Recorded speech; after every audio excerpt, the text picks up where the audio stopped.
Welcome to day 2 of our coverage from Games Up close and personal with the largest Xbox booth in Gamescom history and some of the experiences inside. We find out what's in store for Alan Wake 2 direct from Sam Lake himself. Plus, we've got an all-new, never-before-seen gameplay trailer for Stalker 2. You don't want to miss it.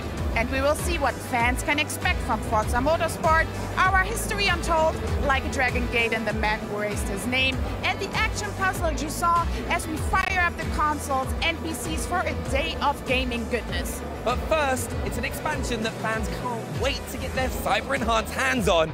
Our very own Henry got a chance to talk with CD Projekt Red about the upcoming expansion, Phantom Liberty. I'm over here with Gabe from CD Projekt Red to talk all things Cyberpunk Phantom Liberty. Gabe, how you doing? I'm good, I'm well. I'm Amazing. excited, fun. We're excited. Seems like a lot of people are excited, so let's get this thing out there. Now, it's pretty clear Phantom Liberty is super anticipated by gamers all across the globe, and you and CD Projekt Red have been working really hard and listening to the community feedback as well. Why don't you give us a peek into some of the reworked systems? Sure, so there's so many, and maybe I can say kind of like a highlight what the inspiration was. We had such a beautiful, incredible world with so much potential. We wanted to infuse it with a bit more life. So we have a lot of new systems and new AI improvements and new fantasy-fulfilling kind of abilities and stuff like that that you can do.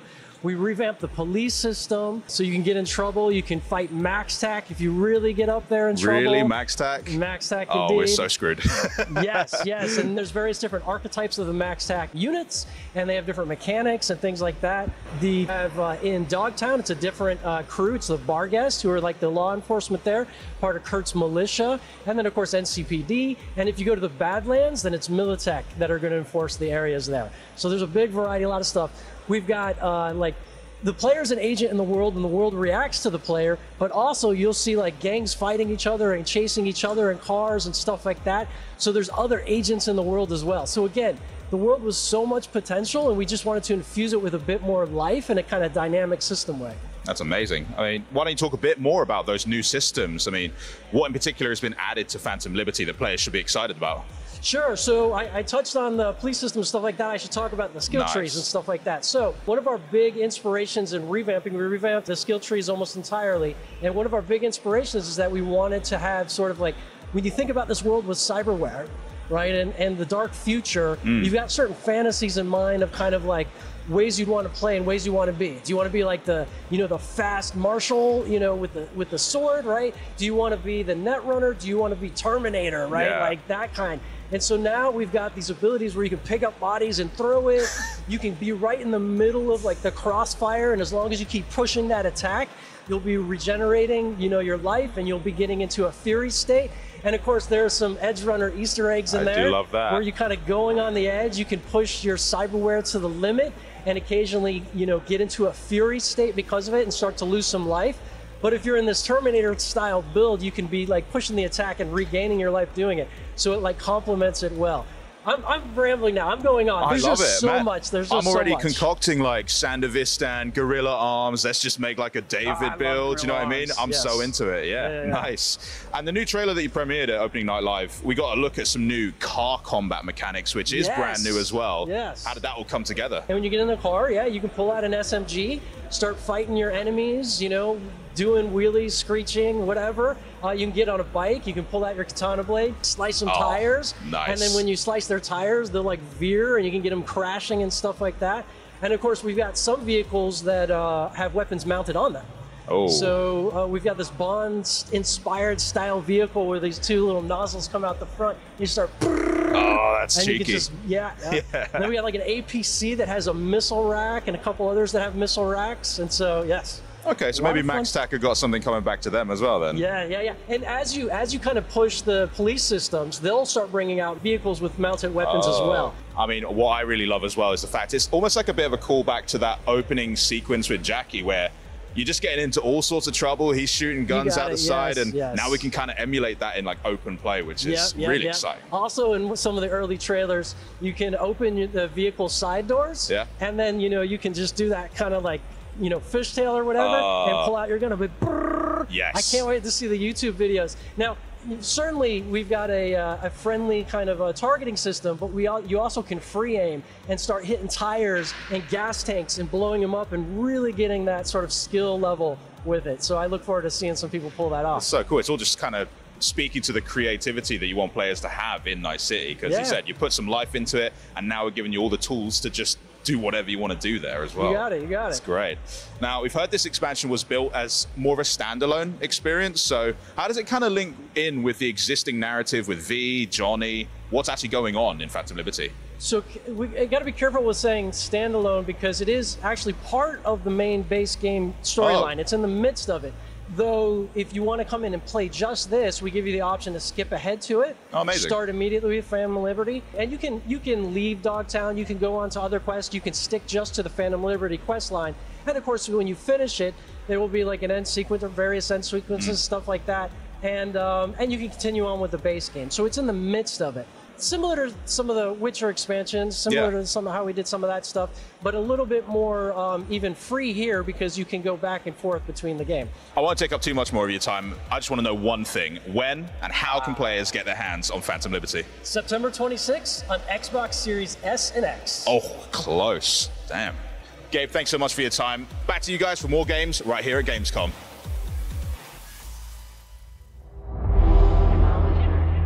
Good evening, 47. Your target is Alexius Lascaris, known to his more sycophantic followers as the Drop. He initially established himself as a DJ, but realized it would be easy and lucrative to exploit his connections in the world of EDM as a drug kingpin instead. His empire of music venues has become inextricable from his trafficking network.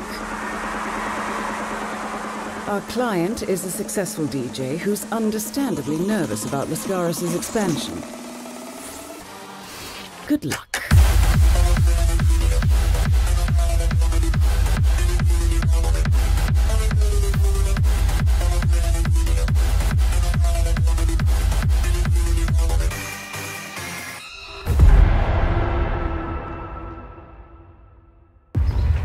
Realms are at peace. There are outworlders who would prefer us to be at war. General Shao. Victor of the Tavarian War. Conqueror of the Quatan Plains. All of Outworld is grateful for his service.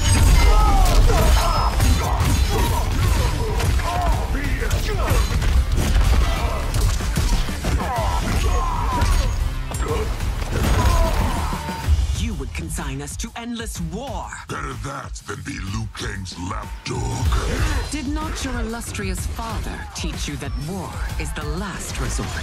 Do not forget that, General.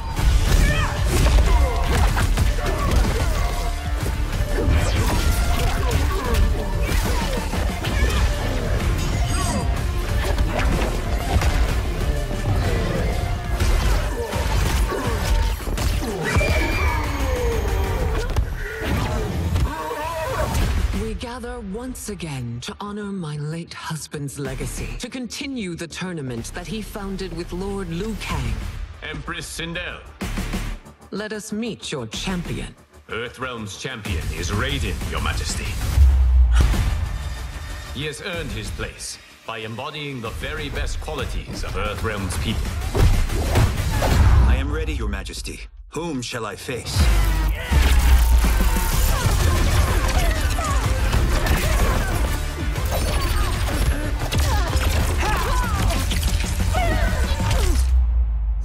Destroy your champion, Liu Kang.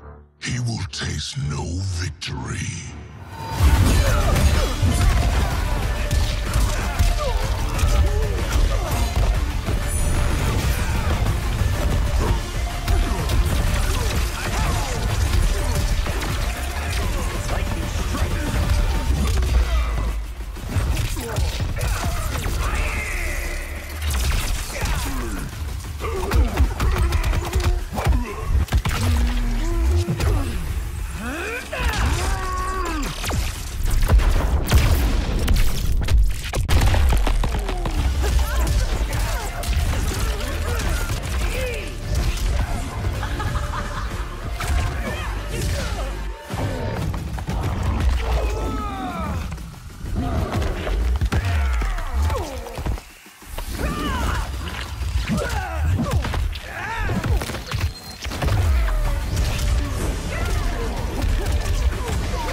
queen.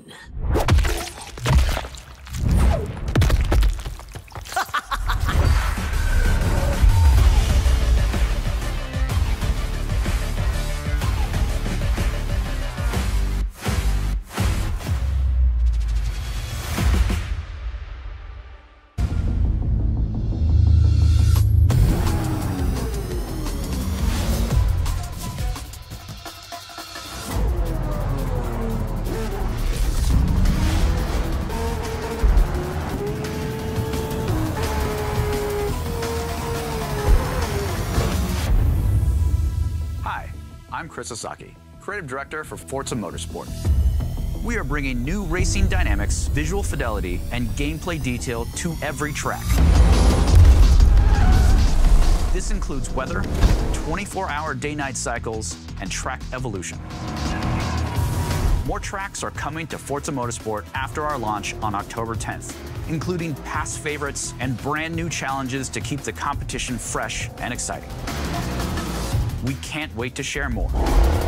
See you at the starting line.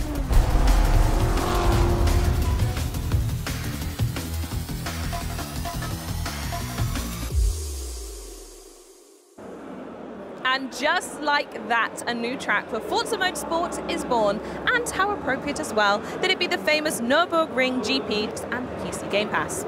Now, you've maybe noticed the amazing custom-wrapped Porsche Taycan on the floor, as well as the 6 custom Xbox Series X consoles. That is all to celebrate Porsche's 75th anniversary. And in fact, you at home have a chance to win one of those ultra-limited custom consoles.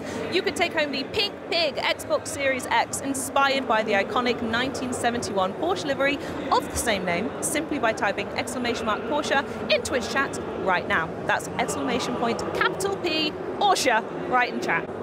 Back here at the booth, however, fans also have a chance to experience the Builders' Cup with a group of super fast German sedans on Spa. And in case you missed it, more information on wheel support for both Xbox and PC has been shared.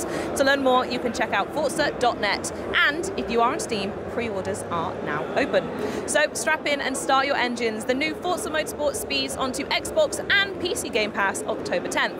And if you just can't wait that long, and my dudes, I don't blame you, check out the Premium Edition or Premium Add-ons bundle of the game to get early access starting October 5th. That Forza Motorsport Premium Edition, by the way, includes the full game, Race Day Car Pack, Car Pass, VIP membership, and Welcome Pack. So much to look forward to. But now, a sequel that already has a cult following and a release that we are all waiting for. We are so excited it's here to play at the Xbox booth. Stalker 2 Heart of Chernobyl brings fans into a unique... We should check out this never-seen-before gameplay from this one-of-a-kind shooter, sim, and horror title. This is Stalker 2.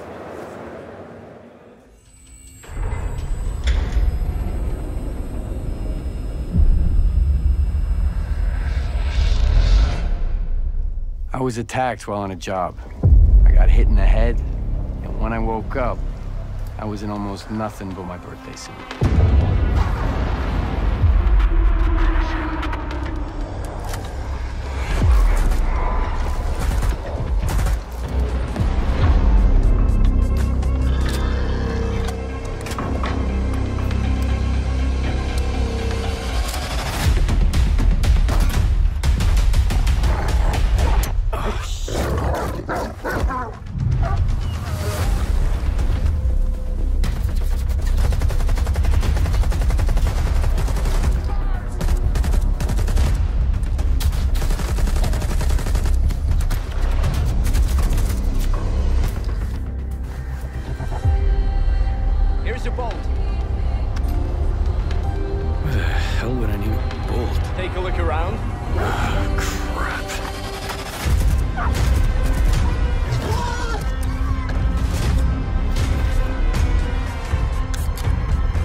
To go back to, Herman. Over and out. Now, win a month of Xbox Game Pass Ultimate. That's !Day1. Good luck, everyone. And while you're busy entering the giveaway, I think it's a great time to also get out your climbing rope and make sure your blast is strapped in tight as we journey up the tower in Jusant. Joining me on this meditative climb, please welcome Jusant co-game directors, Kevin and Mathieu. How are you guys today? It's great to have you. Yeah, we're fine. Thanks for welcoming us. Awesome. I'm so excited as a big fan for coming to play. Okay. So, shall we jump right into the game? Yeah, sure. I can't wait to see. Now, straight away, I do notice we've got a little watermark down in the corner here as well. Can you tell me what that means? Yeah, for the it's a marker. It's a sign because it's actually exclusive content. Hey. So yeah. So we are showing off like today because it's a special event, but it won't be in the game in the end. So don't worry, guys. Yeah. It's going to be here when you play. No watermark. Excellent news. So, Jusant, could you tell me what that means for the game title? Yeah, of course. So, Jusant is a French word. It's actually a maritime term. Prefer the sound of French words better. Sorry. It does sound good. Yeah. Ebb and flow. I like that phrase a lot, but you know, I don't really use it in everyday life. But Jusant sounds a lot nicer too.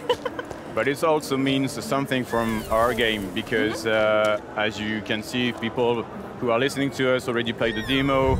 They probably witnessed the fact that the ocean of the world has gone, and it's actually a permanent receding tide. So. Ah, very good. That's so interesting. So it'll affect sort of the setting and the story behind it as well. Yeah. Nice. Now, speaking of the demo and also the trailer you guys showed not too long ago at the Xbox Games Showcase, we saw some pretty interesting looking game mechanics like this rope here. Here to tell us all? Yeah, of course. So obviously everybody can witness the fact that our main mechanic is climbing, but we also have a couple of tools to help us do so. You have a rope, you have what we call the pythons, you have 3 of them. You have the stamina that you can see on the green gauge here. Oh yeah. And actually, the level design behind it is that every wall that you climb has been thought over as a puzzle. So you need to use those tools to overcome the puzzle and find the solution. And on the second part, you have this little blue guy here on the shoulder. Look at him! Yay! Oh, ballast. So cute! So as well, because he also features abilities like echo. Matt will show that later on. And what he just did is like some kind of a sonar that gives you a hint of some narrative elements that we scattered through the world. Okay. So yeah. So kind of like secrets or Easter eggs to find and stuff like that, or? Easter eggs. I mean, you'll need to roam the game to find some if you want. Sure. So if you're an explorer, then you'll be able to. Right now. Nice. I love.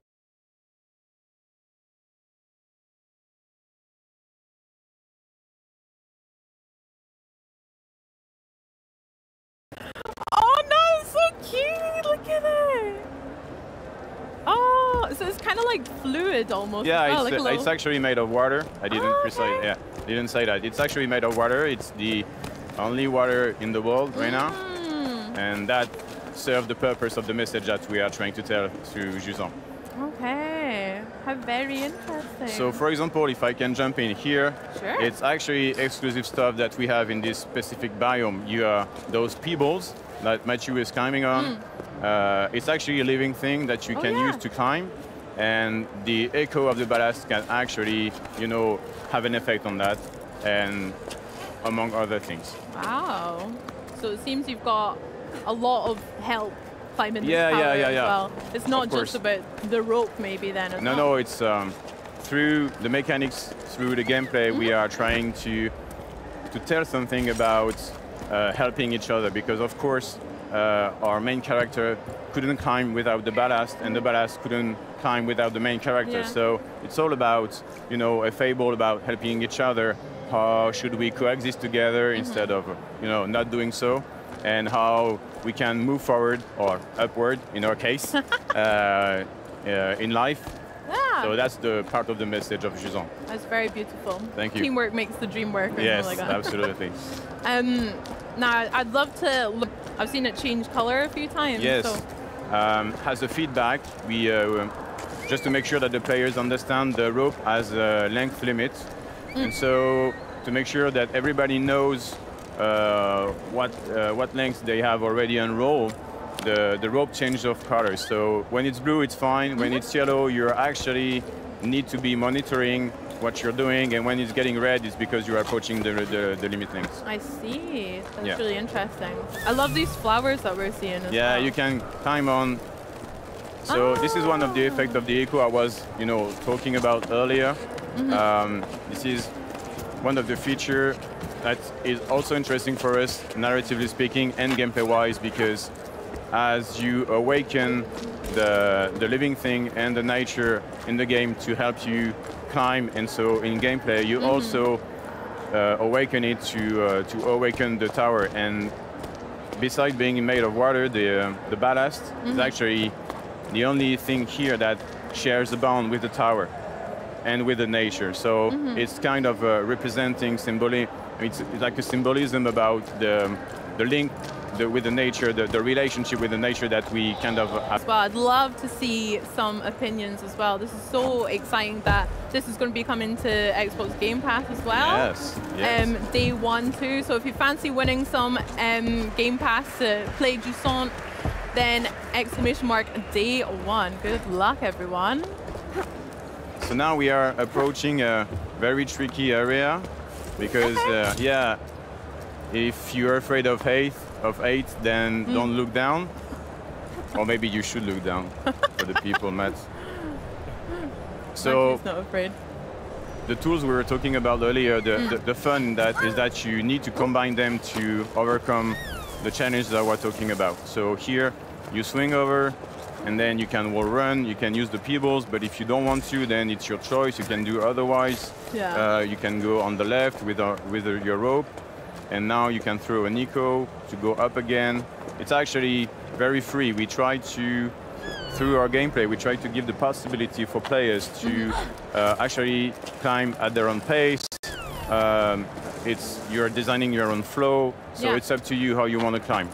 And one thing that we made sure of is you can't die. And the rope is actually created without, I mean, if you fall, it will hold you back. So you can't die. So you can't die in Jusant. It's actually not very necessary. And for us, because we wanted to create some kind of meditative vibe, the death was not part of the design. That's lovely. And then you've just reattached the rope to your next checkpoint. One thing that we can mention here is what Mathieu did is what we call a relay. It's actually a term that you can use also in climbing. The people are creating relay to help other people when they are climbing high. And we use the feature in our game to actually give you the possibility to fully recharge your stamina, when actually before that you need to be feet on the ground to do so. So it's actually making you climb longer, and it's actually also creating some kind of checkpoints that you make sure that you won't fall anymore. And you can also use, like it did, the rope as a grapple. You can use it as a magnet, so you can grapple where you see this kind of stuff. Very versatile then. I'm curious, do you guys climb yourself then? If you, there's a lot of thought in here. Not really, but sometimes. Sometimes, yeah? Do you do some in the research? 1, 2 years, just at the beginning of the process. Like 1 year ago, maybe 2 years ago, we started to climb, but not professionals, definitely. Definitely just for fun. That's cool. So you mentioned just then about using like the pebbles, that are alive, as well as you're climbing up the plants and stuff, and the environments look really beautiful, as well as, I guess, different ways to solve. A bygone civilization, every props or every object that you use to climb was actually used by the people before. So so that's why you use the rope so much, because we try to tell a story about a vertical society, a vertical life, and everything was made to make sure that people are able to climb. So you're just using that back, and it's a way to move upwards and downwards. Nice. And now Matt is going to show us how he can dance among the peoples, because we designed this particular wall made fully of pebbles. So you need to play with your rope, with your pythons. You need to use everything you have in hands to make sure you overcome the wall and finish that. Oh gosh, look how cute. I'm obsessed with how cute everything is in this game already. And I don't know if people notice, but so if you use the echo, it will stop for a moment. So that gives you the opportunity to kind of pause the game and you know, relax, observe where you can go and go back clanking again. Make your next move, figure out your next move and stuff. That's so cool. So the different, I guess, little puzzles or environment sections, can you choose different ways to climb up? Yes, like, you can. Is there multiple? Yeah, you definitely can. And we have different biomes. This is the second one. People had the chance to play to the first one in the public demo. And we have others. And each biome has specificities. The environment will change. And this is how we bring gameplay variations into our game. So I hope that guys are excited to see what's next. Yeah. What are the biomes made of? For sure.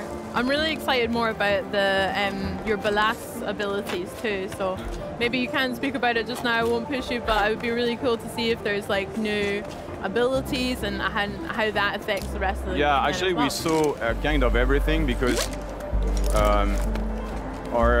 what we try to do is give all the players at the beginning all the tools they needed, and then you need to stick with it, and as designer, as developers, we bring the variation through the environment because it's a sense, besides with the message that we are trying to tell, it didn't fit in the mood since we are trying to bring a meditative vibe, you know, a chill game, chill out game. Upgrading like other games do, it wasn't our cup of tea. So it's better to have few tools that you have from the beginning, and then you have time to master them, you have time to get used to it, and then we are here to trick you into some habits. And yeah. I love that. It feels so peaceful already as well. So this is one tower that we're climbing up just now. Is there like different sides that we could explore? Is that quite a key element to the game as well? We have few secondary paths where you find more about the lore and the story, but it's not an open world game, so you know it's fine. But we worked really hard on the vistas and make sure that people had the time to enjoy the environment we were designing. Also, what Matt did is something that we like to do ourselves, and we hope that guys will be enjoying as well. Okay. Yeah. So there's like some time elements as well as this maritime theme. The time that you're saying, you can look back at, I guess, the progress you've made and stuff, as well as like the water leaving and things. Yeah, you can find traces of this. So. Nice. And for the people, I hope they also enjoy the music, because we worked really hard with a French composer called Guillaume Ferrand. If he's watching us, I say, hey, Guillaume. And he actually understood very well how, what were our intentions, what we were trying to tell, what story is behind it, and he composed very beautiful music and OST. So so sound and music is quite an important element to the setting, like and stuff. Because it sets up the mood as well. Is when you're playing, you're hearing like a nice piano music. It helps bring the chill out experience, right? Amazing. It does. I'm so chilled already just playing with you guys today. Do you know, I cannot wait to play some Jusant as well. I hope chat feel the same way as well. I hope so. Kevin, Mathieu, thank you so much for showing us some Jusant today. That's been so good. Thank you for having us. No worries. I have one last question for you guys, and that would be, when can we play it then? Actually, the game will be released on the 31st of October. Wow! Yeah, so you can pre-order it right after now, I guess. Hey! Yes. How exciting! There we go. So I hope don't hesitate to press the button. And 2 months from now. 2 months from now. I can't wait. Guys, thank you so much again. Thank you for having us. Awesome. Next up, we're venturing back into the dark place with Alan Wake 2. But first, here's just one more look at Jusant.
It's the game that made fans everywhere jump more than a few times and showcased its own unique horror episodic style. Here to show us what Alan Wake has been up to these last 13 years are two of the minds behind its sequel from Remedy Games, writer and creative director Sam Lake and game director Kyle Rowley. Welcome to you both. First off, how are you? Are you well? Thank you. Thank you. Great Gamescom. Yeah. Very happy to be here. Yeah. Given that Alan Wake's journey began with Xbox. There and we go, Microsoft. back on the green carpet, chatting about it again. feels proper to be here. It feels correct, doesn't it? Yeah, wonderful. Right, well, while we're going to be talking, we're actually going to be having some gameplay on in the background for the Twitch chat to have a look at. It's going to be some new at Gamescom footage we're going to be going through. So while that's on, I'd love to talk a little bit more about some of the new elements that fans can expect to see in Alan Wake 2. Sam, you want to start? Yeah. I mean, it is a sequel, but also, given that it comes out 13 years after the first game, there are plenty of new elements. Let's go through them all one by one. we really felt that we want to create a modern experience, and we could not have done this game. We have been building concepts of Alan Wake 2 through all of these years. We could not have made before building Control first, which was our previous game. A lot of learnings with each project that we were able to then bring into this one. Elements like hub-like design for the environments, the whole game genre being a horror game now, a lot more ambition on interactive storytelling in this. And the concept of Remedy Connected Universe, which we established with Control. So Control and Alan Wake belong into the same world, and there are connection points and crossover elements in it. Oh, how exciting. I also want to touch very slightly on the name itself, because Alan Wake 2, it's a sequel, but the name is very fitting, and because, as I say, not only is it a sequel, but you play as two characters. So I was wondering who wants to tell me about Saga and how their story intertwines with Alan. Yeah, there are a lot of tools in this experience. Two playable characters. It's a recurring theme. Yes. Alan Wake, of course, but then our new Remedy hero character, FBI agent Saga Anderson, who comes in and the player with her comes into this experience playing Saga. She is a newcomer to this supernatural world of Alan Wake. She knows nothing before. She's a profiler, FBI agent, comes in to investigate these ritualistic murders in the Pacific Northwest. And then it starts to spiral out of control from there. So we have two worlds, essentially. We have the Pacific Northwest. We have three separate hub areas. The small town of Bright Falls, the majestic Cauldron Lake, this Caldera Lake, and the surrounding forests, and then the neighboring town of Watery. And you get to explore all of these hub areas. I love that you were describing them as these beautiful places to go check out. They're going to be horrific naturally, right? It's a wonderful place to go on a vacation. I don't think you're telling me the truth at all. I think we had in the art direction Bible, we said terrifyingly beautiful was one of the things that we were kind of like talking about. Well, once again, kind of two extremes coming together. The juxtaposition of it all. Exactly, like us on stage. Exactly, I mean, you're doing it right now. I mean, exactly. I feel like I should have put a tie on. All carefully considered. The theme that runs through the whole of our lives, I think. But yeah, like a lot of and the supernatural darkness is your enemy. But then you go on a journey playing Saga on this murder investigation, but you are also playing as Alan Wake, trapped in the nightmare dimension of the dark place that takes the shape of this nightmarish New York City this time around. And that's one big hub of its own where we are unlocking new areas for you to explore as you progress. So these exist side by side, and you are able to choose and hop between them as you want going through this experience. And you're not just knowledgeable as the creative director, I guess, Sam, but you're in the game as well, right? I guess so. Yeah, I think you are a little bit. Yeah, I have to say, like it's teamwork and it's collaboration more than anything, as always making video games is, but wanting to make this game so long, and it's kind of very special to me. I just felt that I want to go all in. Yeah. So we are. So was it you that stepped forward and said, "Can I be in the game, please?" We are co-directing with Kyle. I'm co-writing the story and the screenplay, and yes, I'm acting as Alex Casey, who is Saga's FBI partner, but also a fictional character that Alan Wake used to write about for years and years. Oh, very smart.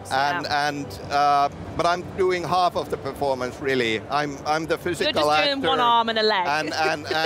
And Nice. Okay, I'm looking to see how that plays out. I don't know if you've had a moment, though. I keep looking in chat, and chat is absolutely so excited for this game.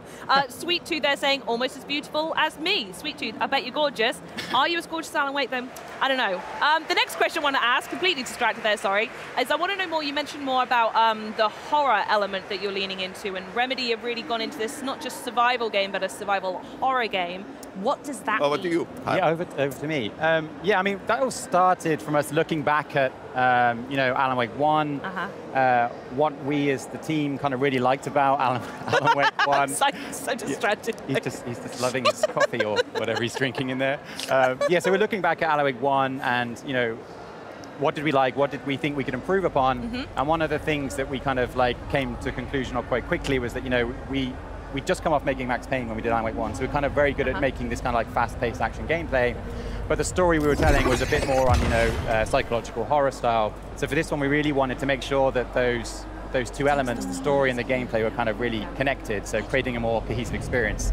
So that kind of led us into the idea of, okay, why don't we make this like a survival? Or wait until this. Yeah, exactly. But, you know, survival horror, I think, with the type of stories that we like to tell and, you know, the skills that we feel like we're very good at as a studio, like world building and building a sense of place and atmosphere. I think that like the horror genre in general, just we feel like that's a kind of perfect fit for us as a studio. And then on top of that, you know, that genre as a whole, it kind of allows us to kind of slow the gameplay down. We can focus more on the world. We can focus more on the environments, and the environment just felt like a very natural fit. And then, you know, I think that fight with light that kind of Sam was talking about before, you know, light versus darkness, those kind of core themes just fit inside the horror genre very well. And, you know, from a gameplay perspective, we tried to, you know, it's still a sequel to the first game which we made, so we still wanted to keep that, you know, fight with light concept in there. But we've slowed the gameplay down a bit more. Enemies are more threatening, they have more presence, there's less of them, you're fighting less of them throughout the course of the game. But yeah, it just felt like a very nice fit. I like the way there's lots of, you say there's lots of different elements to play in this. You mentioned before the control connection with the universe as well. Is there anything more you can share with that universe connection and how they play together? Yeah, the way we are approaching games now with Remedy Connected Universe is that it is very, very important for us to create, like each game is a world of its own. Like these are big, big things. So we feel it needs to be approachable to everybody, not just Remedy fans. Yeah, not just the mega nerds. Yeah, which is we absolutely love that. Oh, we love a mega nerd. Don't get me wrong. Because we are the same way ourselves, but at the same time, it shouldn't feel like homework. I need to play the first game. I need to play Control. You don't, and that is part of the reason why Saga is such a perfect new hero character. She doesn't know anything when she comes into this, and she is learning and the player is learning. Sure. However, then, like, under the surface, it is very layered and very deep, and one of those, if you know, you know kind of things, but you don't have to know all of the little bits. There is a ton to be discovered, ton of connection points, and taking certain threads further in the universe, so, yeah. All right, okay, I'm challenging you to find them all. So I've got to be finding them already. Like, yeah, they probably are watching it. You know what they're like. I have to be totally honest as well. We've been sat around the back, hanging out during the show, speaking to all the different guests. Aaron Greenberg came by and would not stop talking about how impressed he was with the demo that he saw, and we saw you on his Instagram. So as well as the time you spent with Aaron, I'd love to know what's the reaction been like from Opening Night Live and your Gamescom so far. It's been wonderful. Good, like that. Yeah. And it's always so important. Like we are not done yet. We are on the final stretch. We are on final stretch, and there is a ton of work, as there always is. So back home, the wonderful, talented Remedy team is working on this, but you know, when you keep working on a project like this for years, you start to be blind to it. Yes. And second guessing yourself and being uncertain. So it's really, really important for us to be able to come here, show material, get reactions, and especially when it's very, very positive reactions. Yeah, of course. It's a big energy boost to everybody working on the game, and very, very important. I imagine it makes you excited to get the plane back, so you can go finish it and do a bit more. Like, yeah, go on then. Yeah, we've still got some work to done. But we do. Yes. Perfect. Well, that leaves me.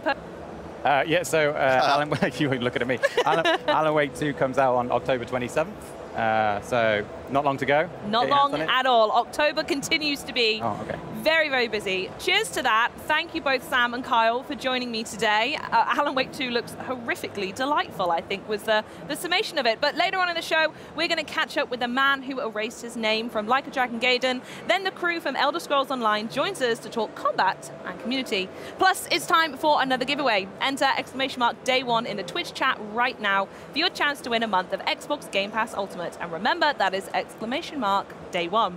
Next up, though, it's a world in crisis, and fans somehow just can't get enough of it. Citizen Sleeper 2 Starward Vector brings fans back to the Starward Belt. But this time's it's a little bit less than optimal, let's say that. Check out more from this behind the scenes of this space-age adventure. Take a look. Wake up, Sleeper. Hi, I'm Gareth Damian Martin, developer of Citizen Sleeper.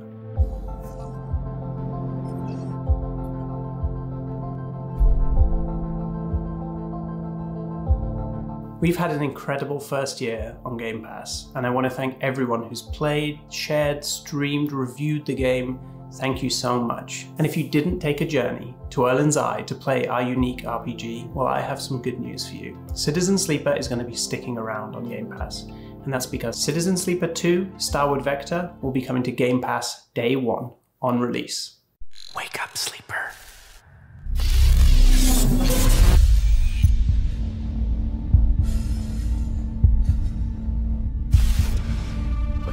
No, get out! They haven't finished it! Oh, Sleeper's finished, aren't you?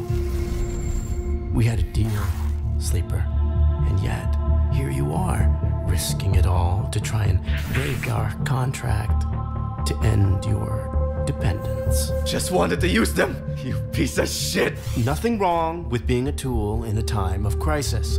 There's a war on, and while it rages, well, there's opportunity. I thought you were an opportunity sleeper, desperate, on the run, a hard worker with certain needs. I met your needs.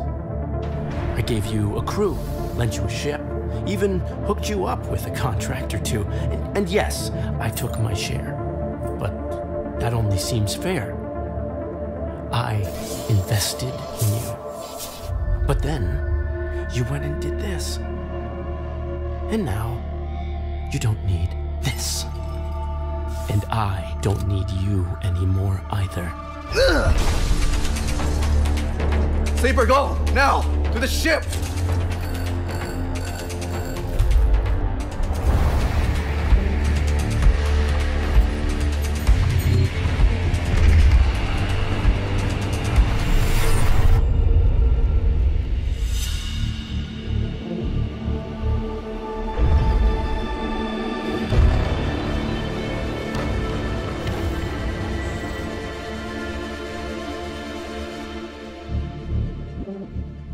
You can expect the same freeform, tabletop RPG-inspired, dice-based gameplay with slice-of-life stories and relatable characters. But this time you'll have a ship, build a crew, and take on contracts as you explore the Starward Belt, trying to make ends meet. It's bigger, more varied, more challenging than the original, but with the same deep world-building and freeform gameplay. It's my attempt to capture what's special about stories like Cowboy Bebop and Firefly, where it's not about hauling tons of titanium across the galaxy, but it's about getting into trouble with a complex cast of characters, improvising, making do, and always running on the edge of disaster.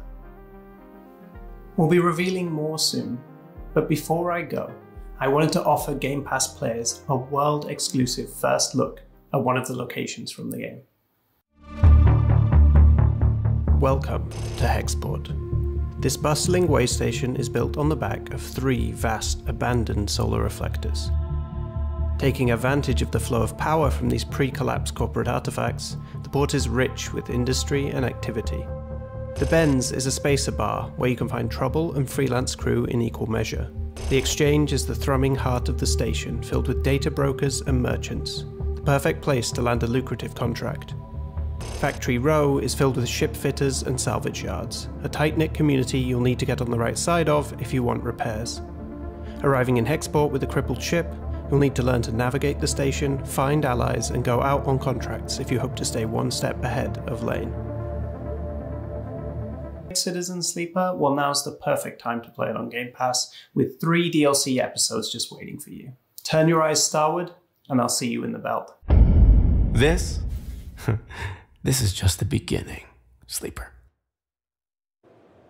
So, welcome to the Xbox booth tour at Gamescom. I'm going to do my best to try and show you as much of the 45,000 square feet of the booth, which is the largest we've ever had at Gamescom in history. There's 150 gaming stations, tons of games, and we're kicking off with the Cyberpunk 2077 queue, which is like over 2 hours long. We've also got Antstream here, which includes 1,300 games. It's the largest gaming drop in one go in Xbox history. You can also pick up a lifetime subscription for that for a short time. So go check that out. It's definitely worth it. But we're going to go try and take you through. There's so many people here.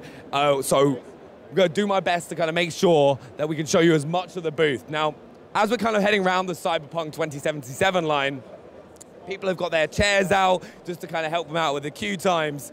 But one of my favorite areas, which here was a little Easter egg for the next part of the booth. We have, if you've been playing Diablo 4, an actual statue of Lilith. Now, this is a great photo opportunity which are dotted throughout the booth. As you notice, we're going through the outskirts of it right now because it's the fastest way to get around because there are thousands of people within the booth. But right here, we've got the statue of Lilith from Diablo 4. People are able to take their photo with it. It's got like blood pouring down from the skull above and then email it to themselves from there. Now, we're gonna keep on moving through. Every part of the booth, you've got gaming stations like here. We've got Armored Core, which people are able to hop on and play. The demo for that is actually really awesome. I had a lot of fun with that last night at FanFest. So we head through the right-hand side. If you have a look at the main show floor, you can see the Xbox stage where we've been doing the whole broadcast from. So we've had Phil Spencer up there yesterday with Charlie, which is one of my favorite interviews of the show so far. And also, potentially one of my dream cars for Forza Motorsport, the Porsche Taycan. And one of the great things with this, there are actually loads of scratches. Like, you won't be able to see it without getting up close. But this was actually in a real race, like a couple weeks ago. So there's a few scratches from that. More photo opportunities for people to get involved in. So if you think, you got top of the podium, you can go there if you're the fastest racer, because we've got some demos of Forza Motorsport behind closed doors, which is really cool to see. And this next stop might be one of the more anticipated areas, like one of the most anticipated games. We've got Senua's Saga, Hellblade 2, and people are able to there get some like face paint to make themselves look like the characters within the game, which is pretty cool. I'll probably come and do that a little bit later. So if I pop up on the stream looking a little bit different, you know why.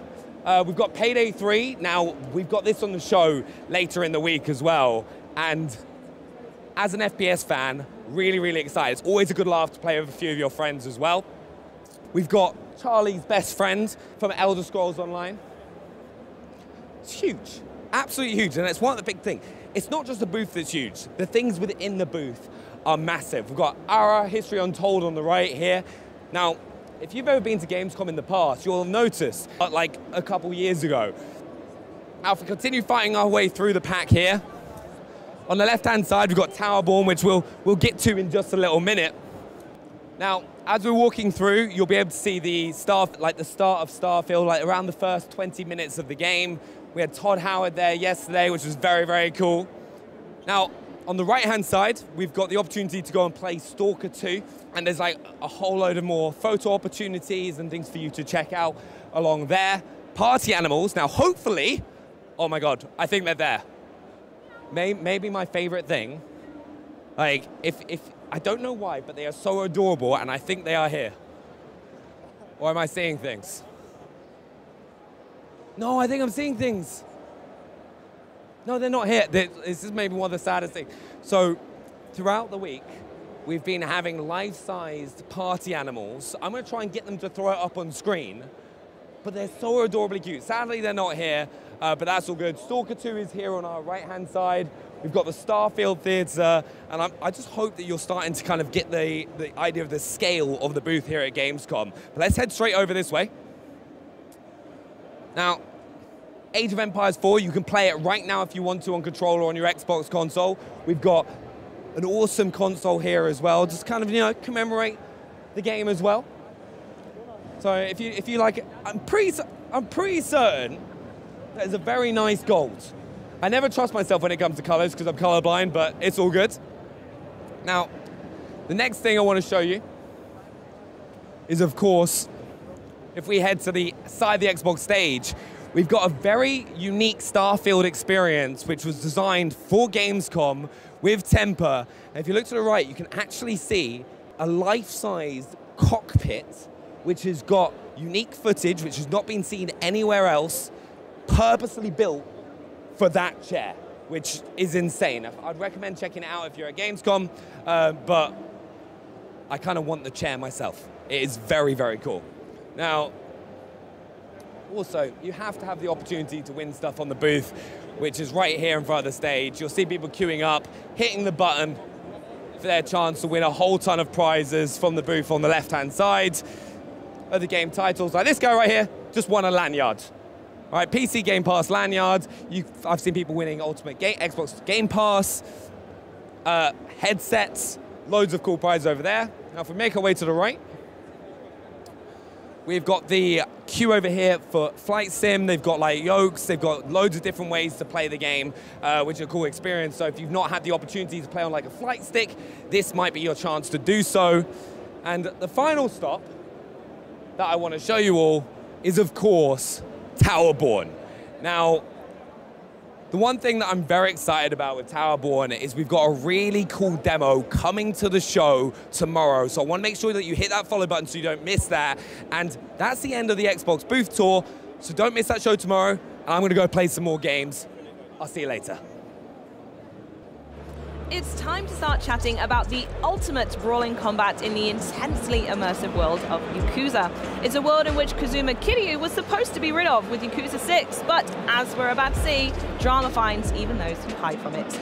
Joining me to show off Like a Dragon Gaiden, the man who erased his name, please welcome Hideyuki Sakamoto, Sakamoto-san, and our interpreter Gavin Green. Thanks so much for joining us today. So we're going to jump right into the demo we have here on stage, and our first question I want to ask is for folks trying to pinpoint where we are in the franchise timetable and lore, what is it that we're looking at? 最初からデモに入るんですが、最初この設定についてちょっといろいろ説明していただけますでしょうか。はい、今回のセブンガイデンというタイトルはですね、龍が如く6の後に桐生一馬がどういった表舞台から姿を消して生きていたかといったところが語られるような物語になっていまして、これが後の龍が如く7、あとは龍が如く8につながるまでのいきさつを作られたようなゲームになっています。So, Like a Dragon Gaiden, the man who erased his name, talks about the story of Kazuma Kiryu at the end of Yakuza 6. So he kind of disappeared from the scene, right? And this game is going to explore the story of what he was doing behind the scenes from the end of Yakuza 6 to the start of Like a Dragon Infinite Wealth. Ah, amazing, wonderful, thank you. So we've also heard that this game is more compact than some of the other games in the series. So what can fans expect from side quests, overall gameplay, and please let me know if karaoke is coming back. このゲーム他のゲームと違って、ちょっとこじんまりということを聞いたんですが、どんなことを期待できますか？結構オープンワールドもありますでしょうか。またミニゲームとか、カラオケもありますか？今回のセブンガイデンは、メインの舞台は蒼天堀っていう、いわゆる大阪の舞台とこちらのデモでもお見せしているキャッスルという、いろんな特殊な舞台といったものが用意されているんですけれども、ストーリーサブストーリーの内容になっていると思います。So this game contains like all of the things that you're familiar with from the series. It's got story, main story, it's got side stories, it's got mini games. So in a lot of ways, it's very similar to the kind of construction of the main games. And it takes place mostly in Sotenmori, but also is, as you see in this demo, it takes place in the castle as well. Ooh, how interesting. Okay, so a question I'm going to ask on behalf of Kiryu, as I'm certain he's asking it multiple times, is why can't he just be left alone? Hasn't he been through enough? キリを代表にしてこれ聞くんですが、なぜキリはもう休ませてもらえませんか？本当セブンで春日一番を助ける役目で一瞬出てきて、龍が如く8で、春日と桐生のダブル主人公っていったものを発表してきたんですけれども、やっぱ正しく桐生がなぜここに至るまでになったのかっていうところはゲームでやっぱりちゃんと伝えなきゃいけないかなと思って、そこを楽しんでいただけるとより龍が如くのこれまでの物語が深く理解できるようになるかなと思います。So Kiryu appeared in Yakuza Like a Dragon in 7, kind of appeared as a side character very briefly and kind of helped out in the story. And in the next game, in Like a Dragon Infinite Wealth, he's kind of a co-protagonist with Kasuga Ichiban, right? So we figured we kind of had to say, like, what happened? How did he get here? Like, if we didn't do that, we felt like we'd be not really... His adopted daughter, now that he's come out of hiding, are we going to see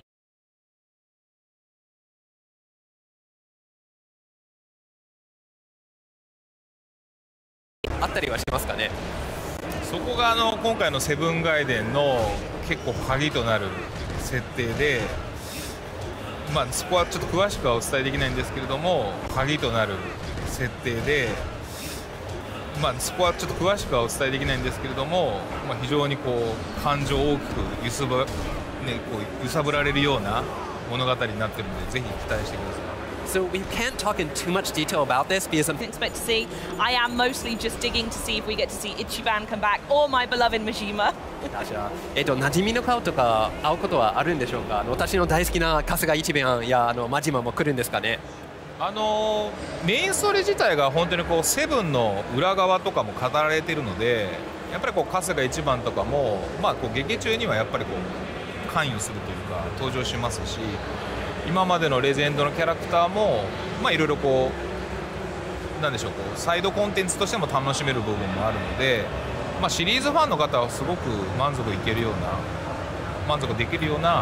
内容になっていると思います。So the plot of this game takes place in the kind of the shadows of Yakuza Like a Dragon. So Kasuga Ichiban is very much related to the story. You kind of see hints of him throughout it. But outside of that, there's going to be also lots of legendary characters who you're familiar with the series. You're going to see people pop up in side stories and other things. So he thinks that anybody who's a fan of the series is going to be fully satiated by all the stuff that's going to pop up. Amazing. And obviously combat is a phenomenally huge part of the game as well. So how does this game approach combat and what kind of high-tech gadgets can we expect to use? このシリーズの中にはやっぱり戦闘がメインのアクションになっていると思うんですが、このゲームにおいての戦闘システムを教えていただけますか？またガジェットはどんなものが入っているんでしょうか？はい、私たちスタジオもちょっと直前に RPG っていうタイプのゲームを作ってきたんで、久しぶりのアクションゲームということで、今我々ができる一番楽しめるアクションをまず作ろうというところから始まりました。So until our previous game, we made an RPG, right? Which is kind of different from an action game. So we're kind of coming back to the whole action system, and we're kind of getting our feet wet. So but we made sure that we made something that we think everybody. バトルスタイルを使い分けて遊べるような内容になっています。So in this game, the combat system focuses on two different styles. There is the Yakuza style and the agent style of battle. エージェントスタイルはですね、桐生一馬が大道寺のエージェントという設定をもとに今までにはなかったなんでしょう、ガジェットを使ったトリッキーなバトル、スピーディーでトリッキーなバトルが簡単に楽しめるっていうところが目指していた部分だったりします。So because Kasuga has sort of become an agent throughout the events of the story, this game is going to really explore that sort of new side of the battle. It's going to be very speedy, very tricky. It's going to be very different from everything you've seen up from the series to this point. Oh, okay then. And is there anything else you can tell us about future Like a Dragon titles? これから、Like a Dragon シリーズの、龍が如くシリーズの、未来についていろいろお話聞けますかね。今お伝えできるのは本当にすでに発表徳8自体がですね、来年に発売を予定してそれに向けて鋭意制作中なんですけれども、本当に今のところちょっとそこに全力を投入しているのでそこから先はまだノープランというか、まだ真剣にちょっと構想はあるんですけど、まだちょっとちゃんとした形にはまだなってないかなっていう状態。Like a Dragon Raiden and Like a Dragon Infinite Wealth. So that comes out next year, and until that point, we have ideas what we want to do next, but we don't have any specific we don't have no plan, but we haven't set anything in stone. So we're focusing all of our efforts on what we've already announced. Thanks so much, Sakamoto-san, for joining us, and you as well, Gavin. But pre-orders now are available and include the legendary fighting pack. Now, from one group of legends to another, FanFest was in full force here at Gamescom, and Xbox's own Aaron Greenberg was there for all the action and ultimate fan reactions. Check this one out. We're at FanFest and you here. Oh, thank you. Good to be here. How are you doing? I'm doing great. I'm surrounded by the most passionate fans, the most positive fans. We've got, 400 fans in the booth tonight. We've closed everything down just for our fans, the most important audience. I could not be happier to be surrounded by all this love. That sounds so amazing. But Aaron, what is happening here? So what is FanFest? This is FanFest. I mean, one of the things that we do, obviously, we make games, we do events, and we know that draws a lot of press coverage, and it's online, or FanFest we did at Showcase. We come here to Gamescom, 300,000 fans from all over Europe are here, and we're hosting our fans here tonight with a special night. But I'm having lunch with fans. The fans we're getting beers with fans. Like, the community and people are connecting, and that's really what makes gaming so special, and getting everyone connected all in one place. You are certainly a fixture of the Xbox community. So what have the reactions of the fans been so far? They've been great. I mean, I think one of the things we really care about at Xbox is that we believe that gaming is for everyone, and we want all our fans to feel welcome, however they choose to love someone, however they identify. We've got one of the things, we were the first booth ever to be fully accessible. And so I've got a number of fans here that actually are gamers that are in wheelchairs, and that maybe we have, and that's something that we prioritize, and I'm really proud of the team and the work they've done there. But Aaron, how has Gamescom been treating you so far? It's been great. I mean, we got to opening night live with Starfield and the live action. We had surprised people that Todd Howard was here. We surprised people, Phil Spencer's here. We've got a theater for 300 fans to see the first opening of the game. So that's really special. We've got a theater for Forza Motorsport. We've got hands-on for Towerborn. We've got Stalker 2. We've got Party Animals. We've just got a lot of great games. It's the biggest booth we've ever had. It's a really big year for us, and so it's great to be able to celebrate that with more fans from all over the world than anywhere else right now. Can you tell us what about this community gets you excited? I think that I get inspired by stories about people, If I could actually maybe pull my friend Erwin. So this is Forza Erwin. Nice to meet you. So, gosh, we've known each other for how many years? But he came to FanFest in 2015. Your wife was pregnant. Yes, exactly. Yes. He was sending me the ultrasound photos. He had to run back. He came here for FanFest. He had to run back. He sent me the ultrasound photos. Yes. Now your son is how old? 7 years old. 7 years old. I came to FanFest and I left at 1 o'clock or something like in the night, and I live in the Netherlands. So it's like 3.5, 4 hours drive, and then in the morning I had the first Echo. So we have a special bond also together because Aaron invited me to come to FanFest. And since then it's been remarkable, amazing. Guys like Aaron and the rest of the team are so approachable and so much passion, in the team as well. And that shows, to the fans as well. we all share the same passion. Doesn't matter how you look like or where you're from or what language you speak. Everybody is here the same and really inclusive, and that's what I really like. Yeah, and the neat thing about it is because we're in Germany, we have people coming from largely all over Europe. We have people from the UK, we have people from the Nordics, you know, from the Netherlands here with Erwin. And so that's the great thing. We got a lot of Spanish fans. We even have, you know, so that's really, really special. Social handle. Yes, it was the unofficial official fan account of the Xbox. Because there wasn't any in the Netherlands, right? And I'm so passionate about Xbox for many years. And yeah, we did collaborate on giveaways just to do something back for the community also. And I felt the responsibility to do that in the Netherlands, right? So I started off the Benelux, and since now a year I gave the account to the Benelux team, and they picked it up really nice. So there's also investment being shown in that part. So he created our first social account for Xbox Benelux, and now he's handed it off to the Xbox team to run it because we're growing and investing and, you know, committing more resources because how important the fans in the community here. It's such a wonderful story. Now, you're wearing Forza, your name's Forza Erwin, you're one of the biggest Forza fans in the world. I think you were one of the first people to get to go see Forza Motorsport demo. What were your reactions? I mean, from a big fan, what are your thoughts? Yeah, I'm a lifelong fan since Forza 1 already. I collect all kind of stuff. And seeing it live this morning was super fabulous. I see that the improvement on the physics is really there. You see the weight transfer on the track. The graphics looks amazing in 4K 60. This was being shown on the Xbox Series X. So I'm super impressive. I can't wait till 5 October. Because then the pre-orders, let's say, go live when you have the premium edition. So I recommend everyone to get the premium edition as well. So if you're a racing fan and sim racing, please go check it out. It's amazing. I cannot be enthusiastic enough about it. I was about to say, talk about enthusiastic fans. That's so amazing. Thank you so much, Erwin. Thank you, Erwin. This is just one of many, many stories. We're so lucky, and the power of gaming can have on the world is like nothing else. That sounds amazing. So what are your plans for tonight? Tonight I'm going to go meet 400 of my closest friends, and we're going to take photos, we're going to share memories. It's, you know, this is like a family reunion. And but it's our Xbox family, and it's really, really nice to be here. That sounds very, very amazing. Aaron, thank you so much. And also, Erwin, thank you so much for being here. Guys, if you'd like to join the party, so check out the FanFest URL down below and register yourself to be part of FanFest, obviously, and to become a part of the community. So check out the link, sign up, and be here next year. If not, you miss out, right? That's right. Cheers.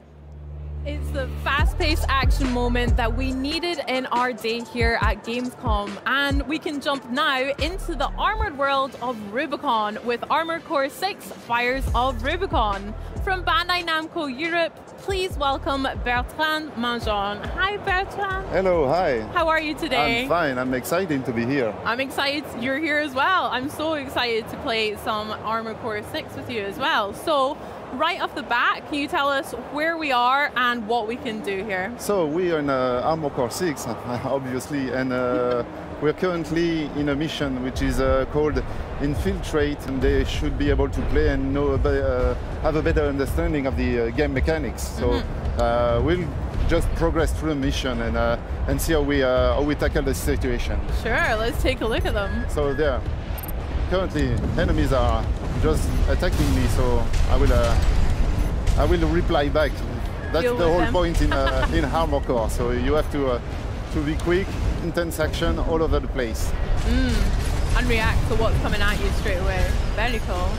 There's some destruction in the environments going on too. That's great to see.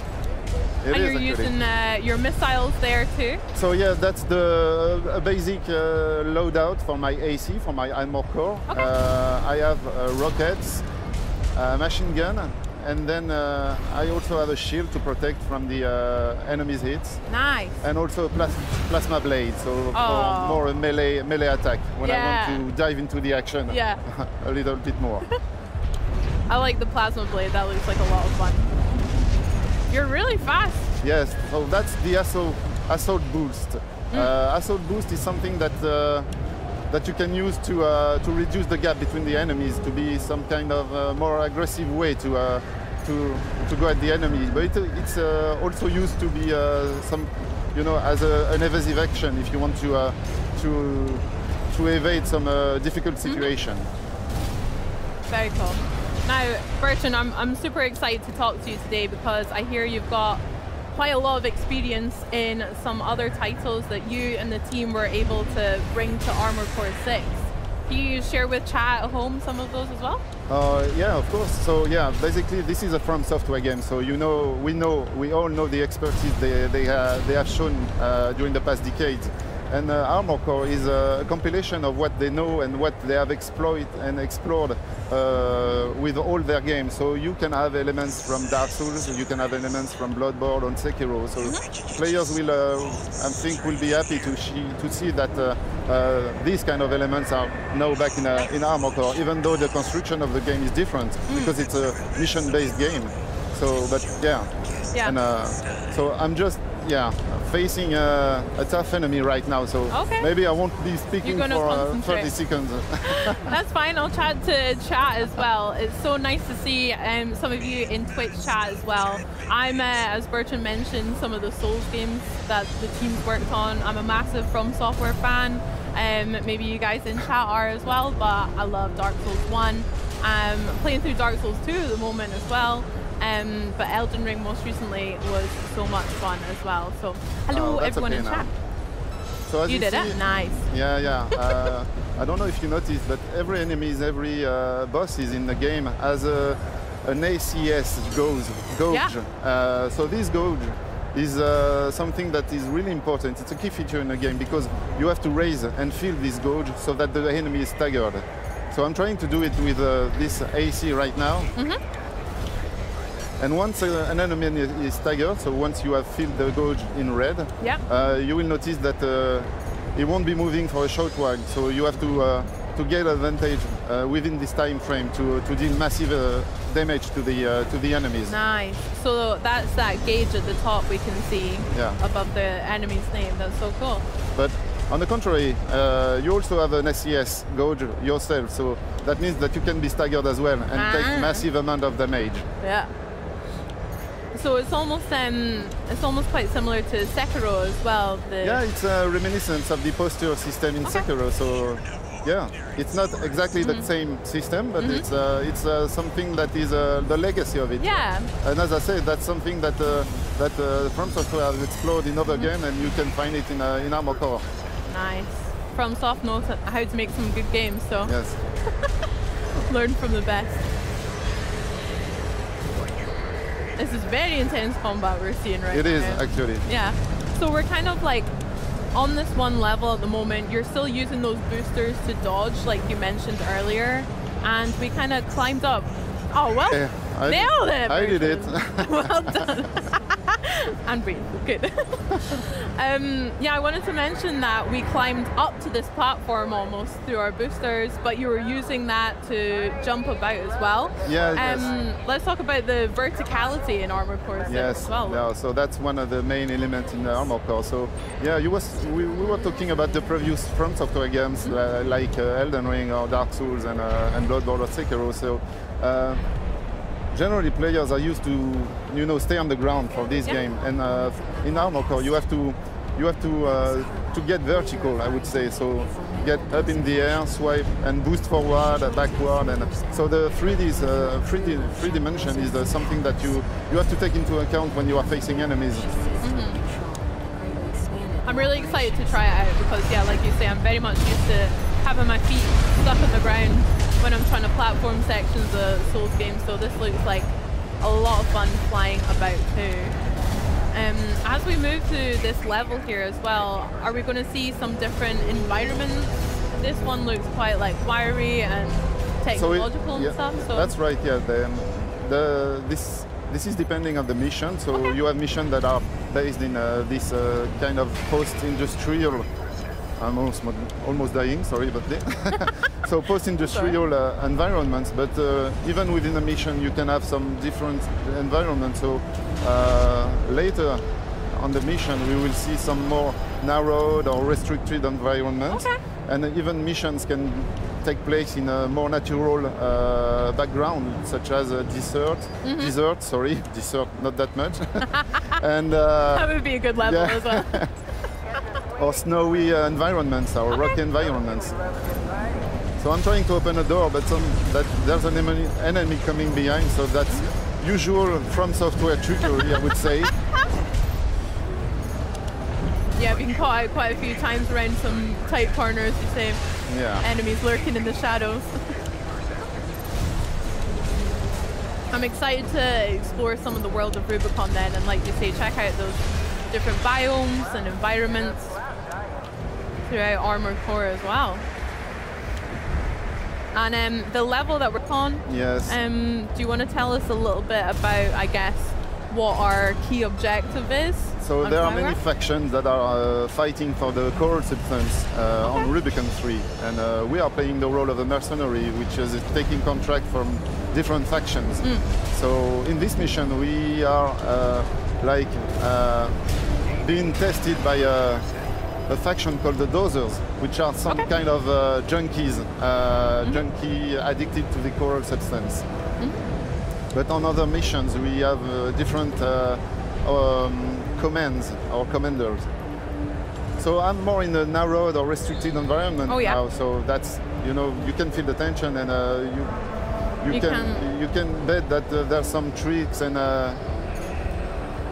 yeah, so here is the best location to use the scanning system, so to see what kind of enemies are waiting for me at the corner. So there's one here. I will try to take him from a from a range distance. And there's another one here. Okay. Very good, Bertrand. I see a lot of people in chat saying that the game looks amazing. Site officials said it there. Lots of you as well. That's so cool.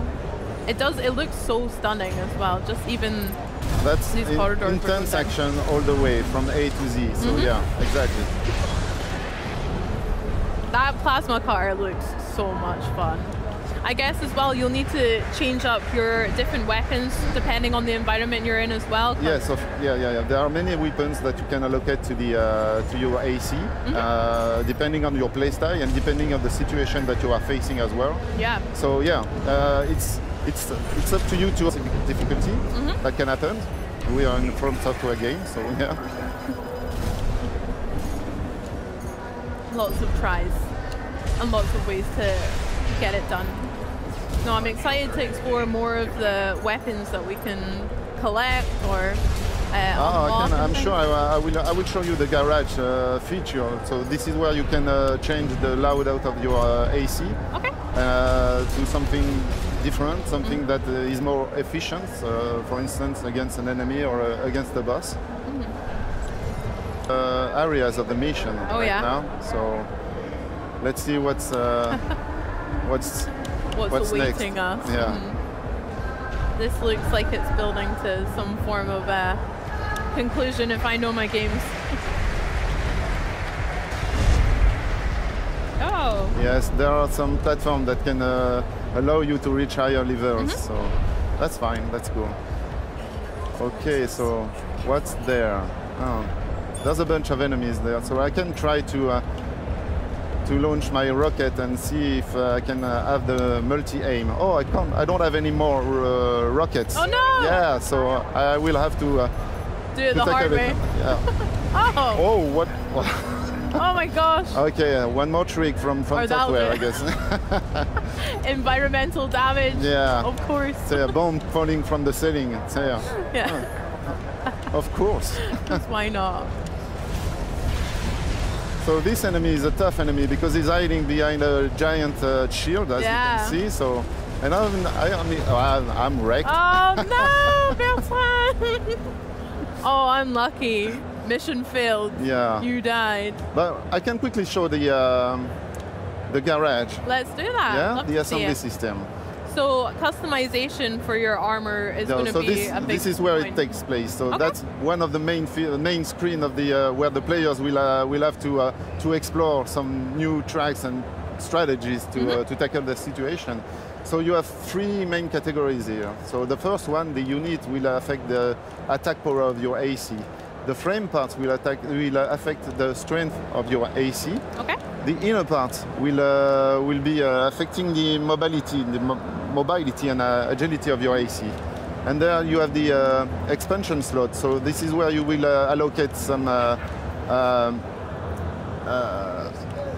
active or passive skills. Okay. Yeah.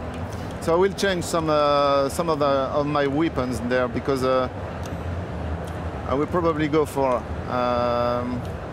the machine gun on this one. Sweet. So there are a bunch of weapons that can be allocated so to each of these slots. Yeah. And so these weapons and the AC parts will be unlocked and through the story, because you will be earning credits that will be allowing you to purchase the parts and the weapons. So I'll go for the machine gun. I won't be using the pulse blade. I think I'll go for the plasma rifle. Plasma rifle looks good. Yeah. I like the look of that. Nice. And we can see like a little hint or a demonstration of what it does. Exactly. Before we choose it. Yeah. Nice. So I will keep the missile launcher. But I will get rid of the shield because I'm not a shield player, even in the Souls game. So yeah. Me neither. Oh. So let's go for another set of these missiles.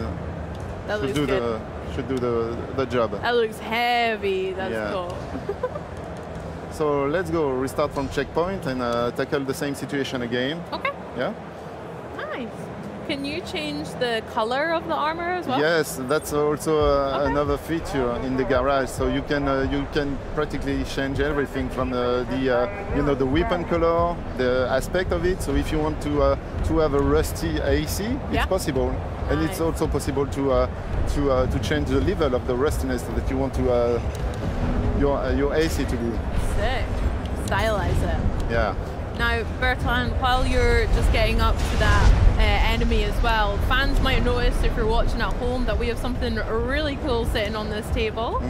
We have the Premium Collector's Edition, which I hear has quite a lot of cool features that I'll read out real quick while you're dispatching these enemies and dodging those bombs from the ceiling again. Yes. Nice, there you go.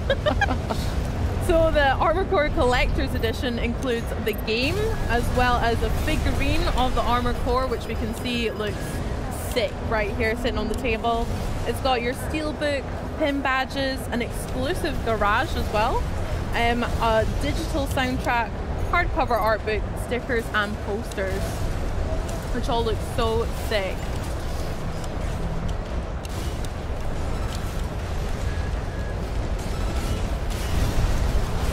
How you doing, Bertrand? I'm doing. How you feeling? You feeling more confident with that? Yes, the loadout is much more efficient now. Oh my gosh! Yes. Very efficient.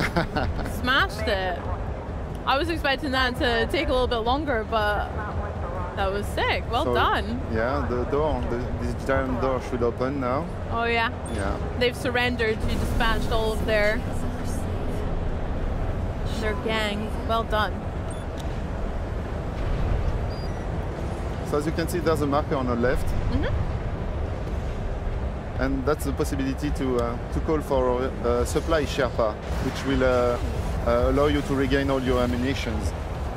So whenever you have this supply Sherpa in the game, that means that right after is something that could be possibly a boss fight.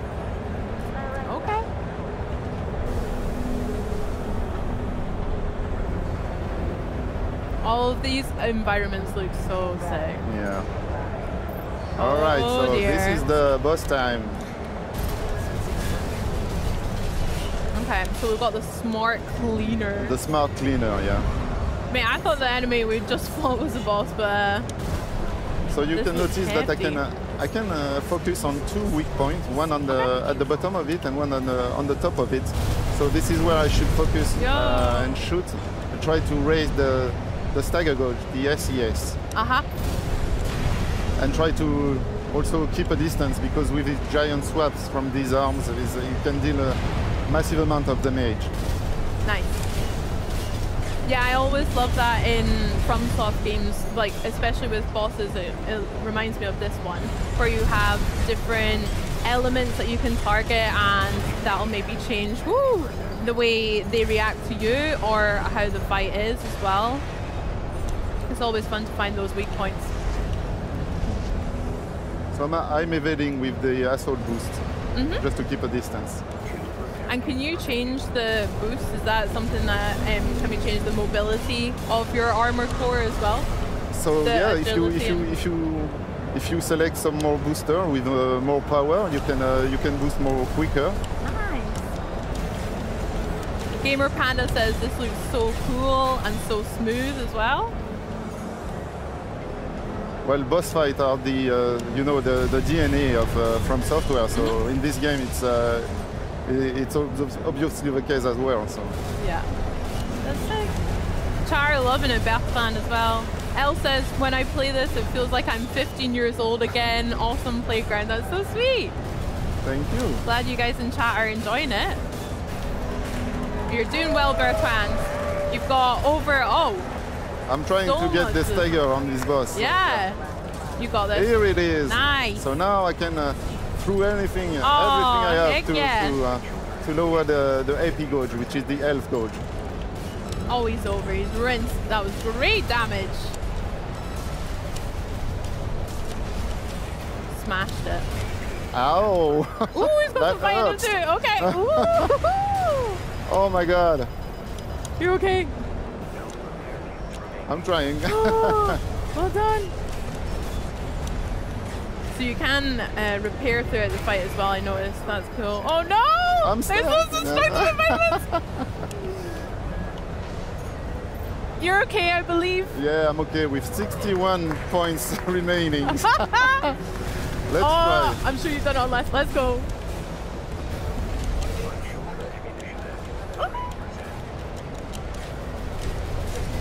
I will keep the distance from now on because.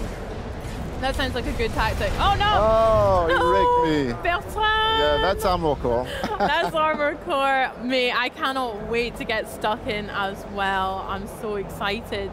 So Twitch chat, we've got one more really cool giveaway for you. We have a chance to win something else that's super epic, as well as this fantastic statue, a custom Xbox Series X Armor Core 6 console and controller. We're giving away a custom console and controller on Twitch right now if you type !Rubicon in Twitch chat to enter the giveaway. That's !Rubicon, all lowercase.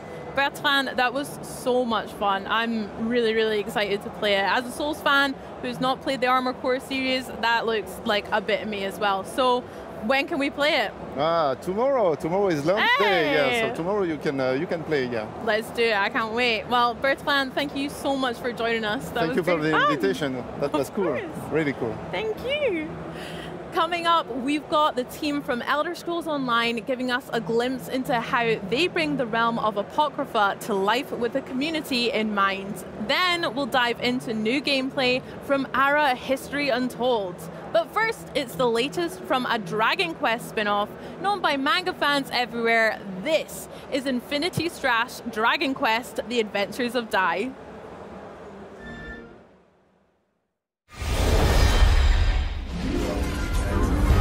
The legendary Dragon Quest manga and anime is coming to Xbox Series S and X and Windows as a new, exhilarating action RPG in Infinity Strash. Dragon Quest: The Adventure of Dai. Take charge of Dai and the disciples of Avar, Hop, Nam, and Hyunko in their battle against the Dark Lord Hadlar and his monstrous army. Hadlar's ghastly army will take all your cunning and skill to overcome. The Dark Army consists of 6 legions full of gruesome beasts, led by their powerful commanders that will not be easily defeated. React in the moment with real-time combat where you can switch between characters as the battle intensifies. Each character has their own set of unique skills to help collectively defeat your enemies. Knives and swords, devastating magic, the power to heal, and dark aura skills. Everything you need to crush your adversary. The game delivers the full Sovereign Rock Castle arc narrative from the anime. What? Covering up to episode 41, where you'll experience all the excitement of the story recreated with dynamic and explosive playable battles. Collect and equip accessories known as bond memories to boost your chances of defeating the Dark Army. These are awesome because not only do they level up the stats of the character they are equipped to, they also unlock scenes from the original manga. If you are having a hard time progressing through the story or just want to become even stronger, you can take on the Temple of Recollection. Here, you can earn rewards to level up the spells and skills of your party members, as well as strengthen bond memories. The temple is a repeatable dungeon that changes every time you play through it. The further you progress, the harder it gets. You'll have to decide whether to exit the temple with your earnings and your life, or risk it all for the promise of something even greater. You will need all the power and strength to delve deeper into the tougher end of the story, so use your earnings from the Temple of Recollection to level up and customize your team.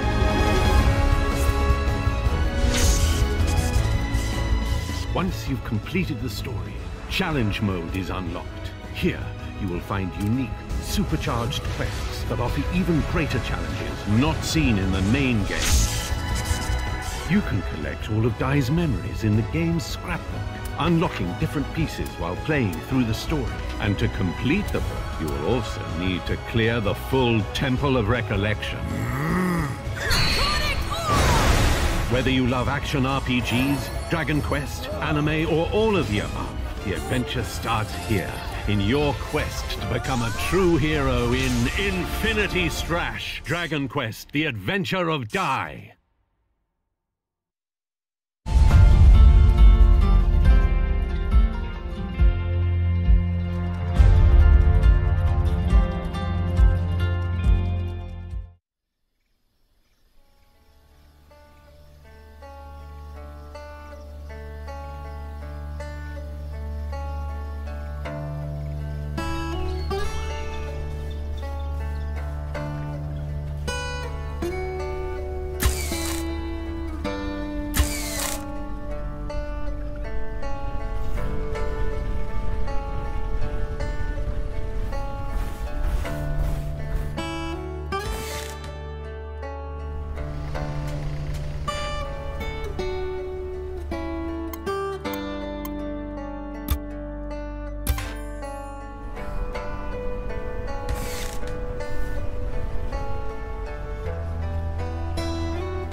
More than 22 million players across the globe, our next game can truly be called a phenomenon.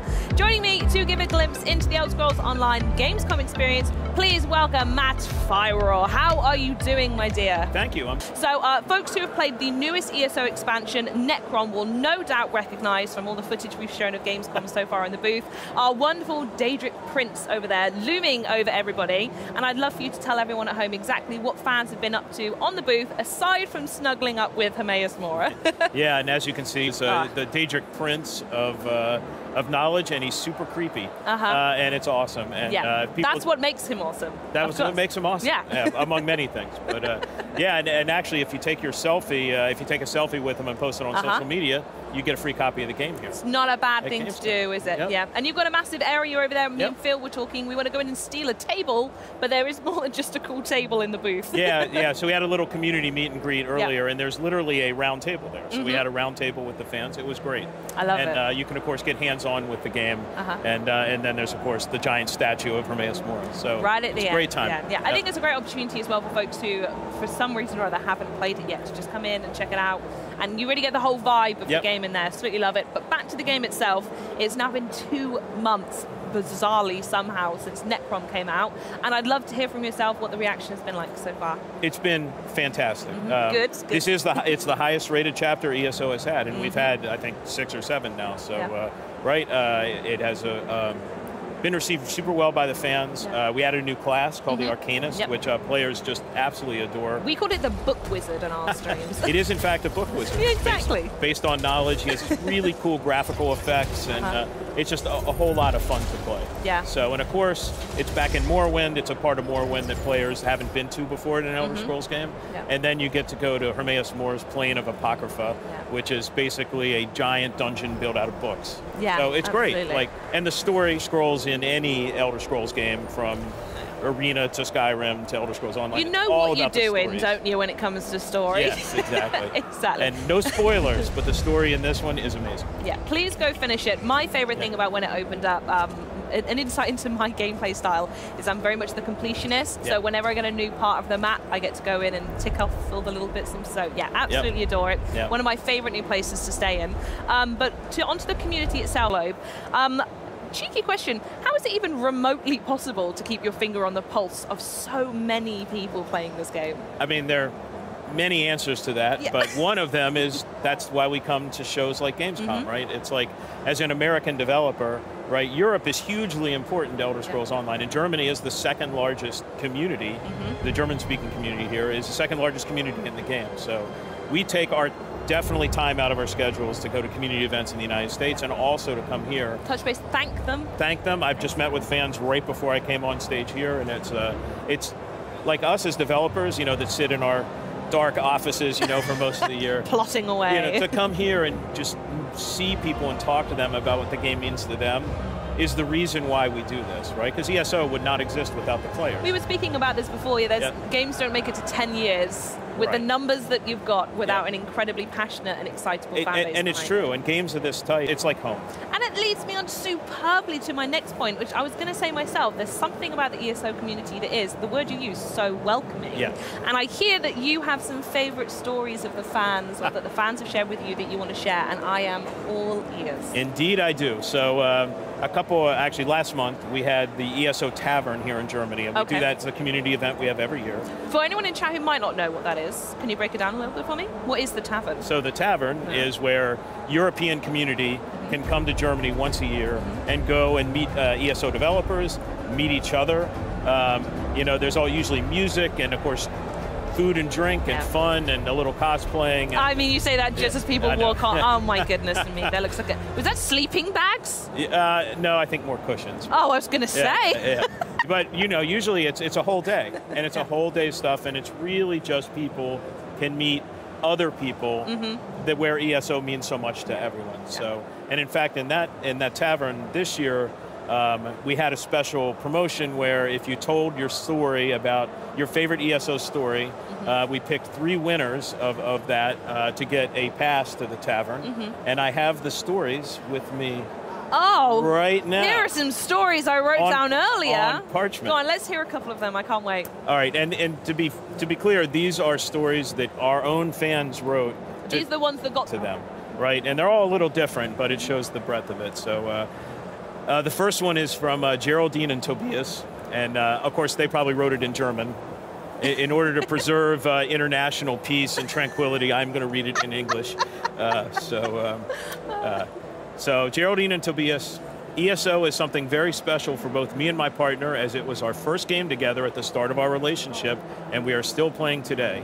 We've been together for over 5 years, and we love experiencing new things together in ESO. It's helped our relationship grow, for which we're grateful.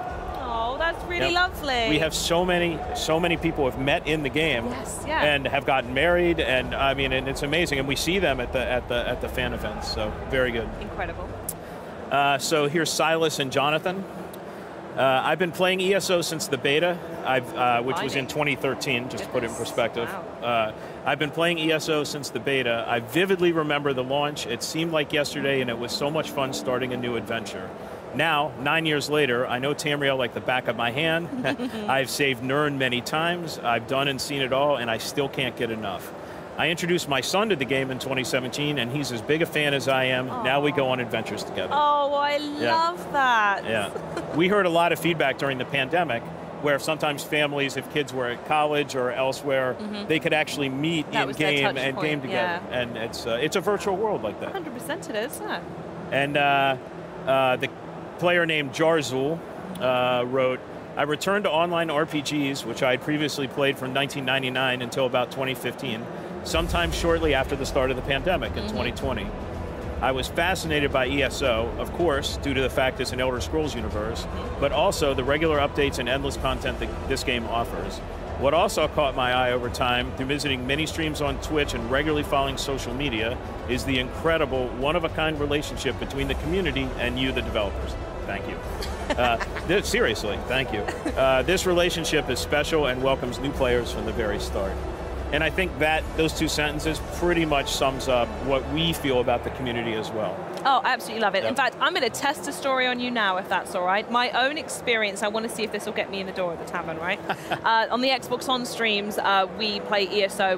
Got to a point like weekly, we were taking over the schedule to play it, and we were having community nights in the evening where we would pick a region on the map, we'd post a picture in Discord, and what we'd do is there would be about somewhere between 16 to 20 of us would all come online, and we'd go and we would just smash all of the bosses out, and we'd clear everything, because it can be quite difficult for some people solo, and in doing that, loads and loads of people downloaded the game for the first time to play it with us, and we decided to join a guild and create a guild for everyone to be in, and we called it the Postcode Schlottery. And I would love to know if we would be allowed in the tavern one time. Absolutely. Yeah, let's go. We're going to go, everybody. Yeah. Fantastic.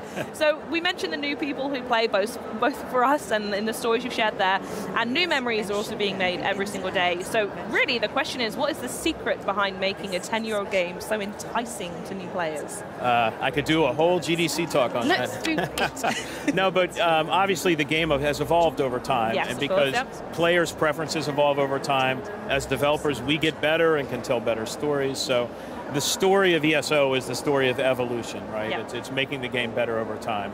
An example of this is right now we're doing a bunch of new features that just launched on PC and on console next week to make new users more welcome in the game, not from the community, but from the game. Yeah. Because the game is so big now, we want to make sure that it's not overwhelming when new users come in. Course, so just an example of, we're constantly changing, constantly evolving. Yeah, I love it. So even though you are 10 years in, you're thinking about that onboarding new player experience. Oh yeah, what that looks like. We have had so many new players this year, so ESO is still very, very, very successful. We're not done yet. And we're not done yet. In fact, next question, what is next for ESO? Well, Where we're at the 9.5-year mark, for Goodness. ESO's launch on PC, right? Which means next year is a big year. Yep. It's our 10th anniversary. We're probably going to do a bunch of interesting things, which we'll talk about later in the year. But also, we have another update coming the end of the year, which has a feature which we've been very secretive about called... Can we unlock the secret today, or am I going to have to wait? Well, a little more of the secret, but it's called the Endless Archive. Okay. And we're going to have a preview stream on September 14th. For the Endless Archive. It'll be on the Bethesda Twitch channel. So we'll, of course, announce this before, so you don't have to quickly write everything down right now. But we'll go into detail on that whole update, including what the Endless Archive actually is. And of course, besides that, ESO will always get new content added. We'll always do quality of life fixes. We're already working on next year's chapter. So the train keeps rolling. I mean, it's a great game, and as long as people, like the great communities here, keep playing it, it's going to keep going. I'm certain it will, and I'll be right there with them. Matt, thank you so much for joining me. Do let me know if you ever need a warden in any of your daily dungeon runs, and I'll be right there to help you out. Keep it in mind. Yeah, thank you very much. Right, we'll be back with a first look at extended gameplay for the PC Grand Strategy title, Ara History Untold, coming to PC Game Pass Day 1 in 2024. And speaking of Game Pass, we're giving away 3 months of PC Game Pass very, very soon. So keep an eye on Twitch chats. But first, let's fly into the future of Pigeon Simulator, Matt. Enjoy this.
Let's go back to the beginning. There, the world untouched. No thrones ascended. No history yet written. Just people waiting to be led somewhere extraordinary by you.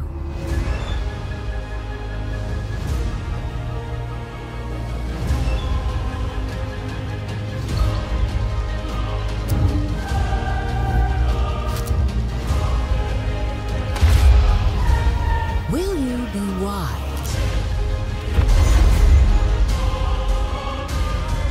Will you inspire?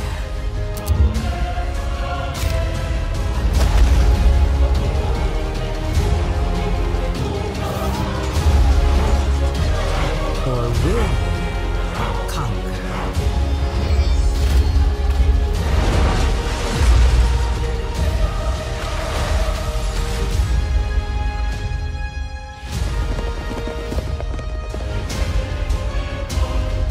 However you choose to change the world, one thing is certain: history will never be the same.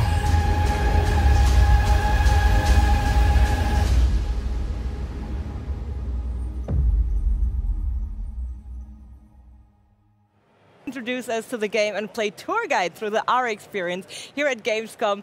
Please welcome Livy and Matt. Guys, thank you so much for having me here. Of course, yeah. On behalf of the entire team at Xbox Publishing and Oxide Games, we're so excited to have you here, and we're so excited to be showing off gameplay at Gamescom. Yeah, it's a really incredible opportunity to be here in Cologne and get the chance to show the world the game.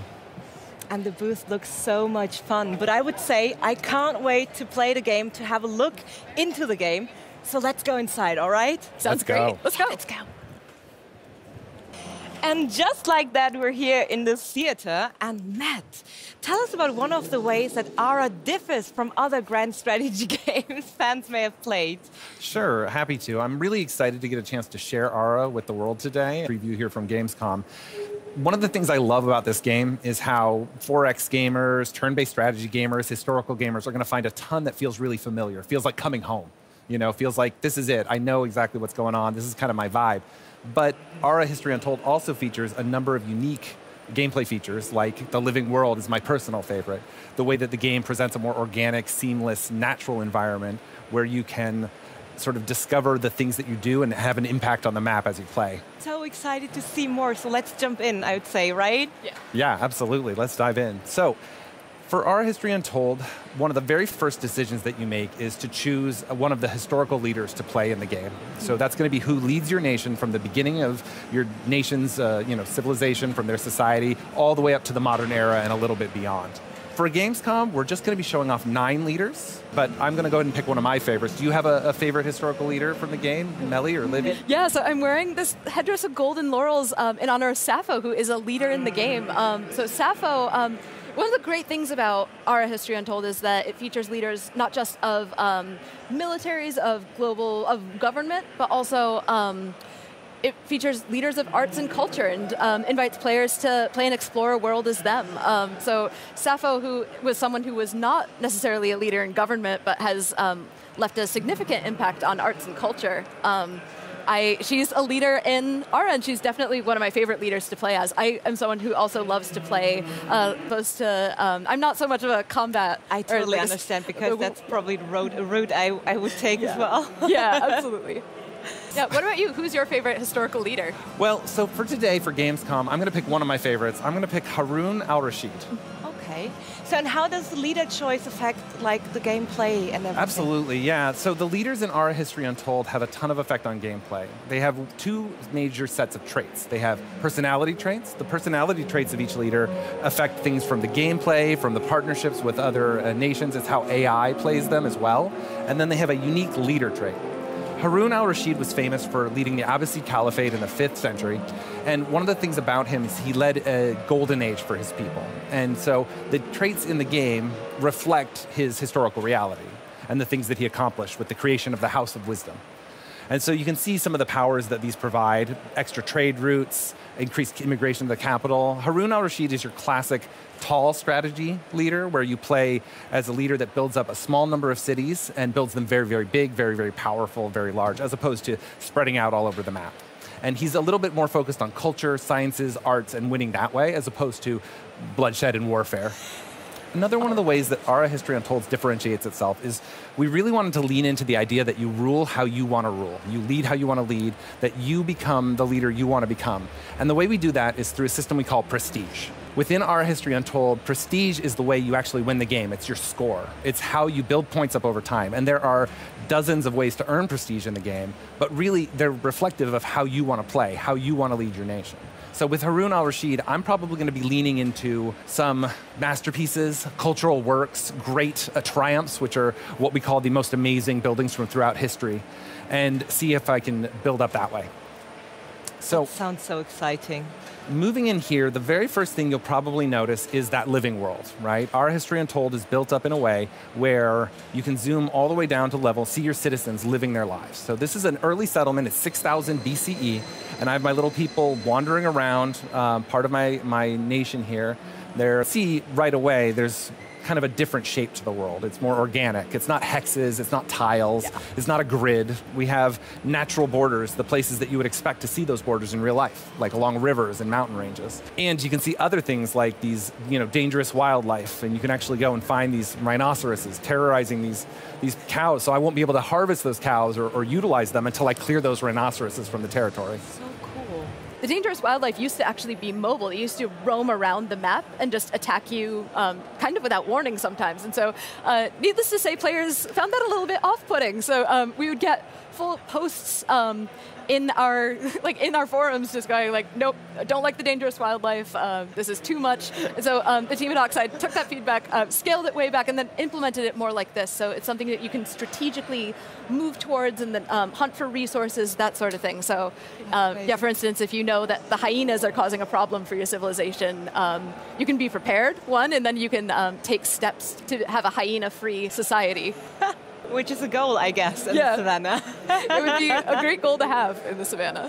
So one of the first things you'll do in the game is you'll have your scout unit. Your scout is an early explorer unit that you use to discover things on the map, to expand your point of view and your perspective in the world, and also to uncover ancient relics from previous civilizations that came before you, previous nations and societies of people, and to be able to take those goods and bring them into your own national inventory. So I'm going to go ahead and take my scout. I'm going to move them there. Now, you may notice that my scout has moved to the edge of this region, but they haven't actually moved into this zone. And that's because Ara History Untold features true simultaneous turns. What true simultaneous turns are is all of your actions and choices, the decisions that you make in Ara are queued up in a queue that goes into a turn processor at the end of the turn. So once you've ended your turn, that's when everything activates. All the decisions that you made in a turn go off at the same time, as well as all the decisions of every other nation in the game. And where there are conflicts, there are rules in the game and a depth to the rules that allows those conflicts to play out. So if you've ever played a board game called Diplomacy, it's a little bit like that. Okay. It's a little more lifelike, wouldn't you say? I would say, yeah. I would say it's a little bit more realistic, a little bit more authentic to how real things go. In real life, it isn't always, I take a turn, you take a turn, then you take a turn, then I take a turn. It's really more like we're all doing things all the time. And that's kind of what we wanted to simulate with the true simultaneous turns and what our amazing partners at Oxide Games have been aiming for.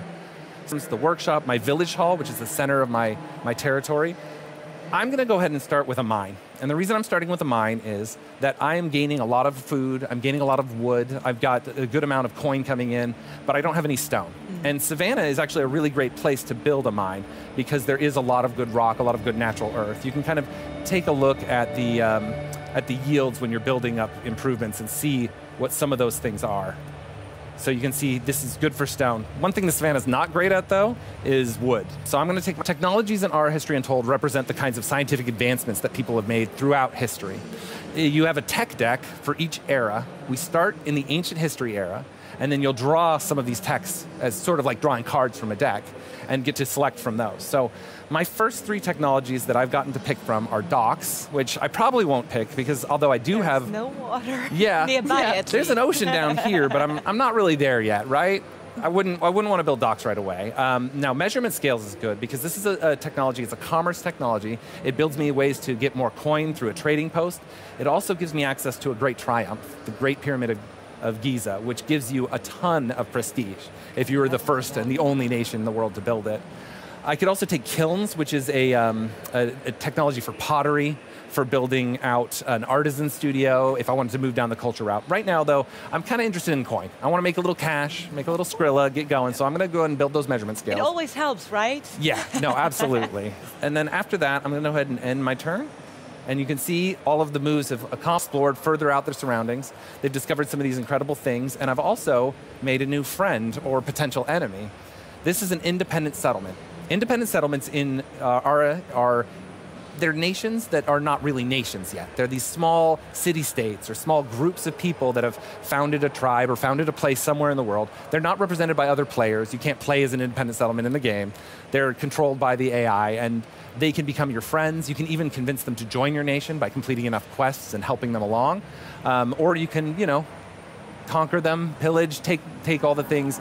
It's basically up to you. Again, rule. The choice is yours, right? Yeah, rule how you want to rule. So right now, my scout has discovered this great independent settlement. I'm going to wait till they come talk to me. They're going to probably want to bring me a quest or something soon in a couple turns. I could hunt these hyenas, which are causing me some problems over here. Can they attack your scouts as well? Well, so that's what's fun about the dangerous wildlife. Instead of having kind of roving packs of wildlife that are a danger, instead it's sort of a give and take. You have to make a choice as to whether or not to hunt the wildlife or to leave it alone. But until you hunt it, it's blocking your ability to play in that region. I can't build a farm here or a mine or a logging camp until I remove those hyenas. So it's kind of a give and take, and it's sort of a risk. They also do have the ability to hurt your scout unit if the hunt is more dangerous. So you can see the hyena is not a terribly dangerous hunt, just two of those little symbols. Rhinos? Yeah. A lot more dangerous. Different story, yeah. Yeah, totally.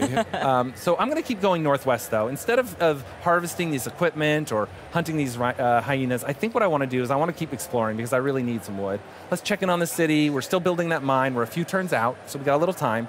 And let's end our turn. All right, we're 2 turns away from our mine, and our world has expanded. We've discovered more territory, and if you can see out in the distance here, you can just start to see the edge of what, if I had to guess, was a tropical jungle.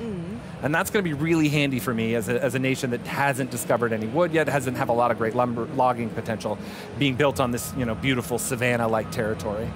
So instead of continuing to push that way, let's do a hunt so we can check that out. So you can see my people have moved into position to hunt these hyenas. You can see the hyenas scatter as they run away from the hunters.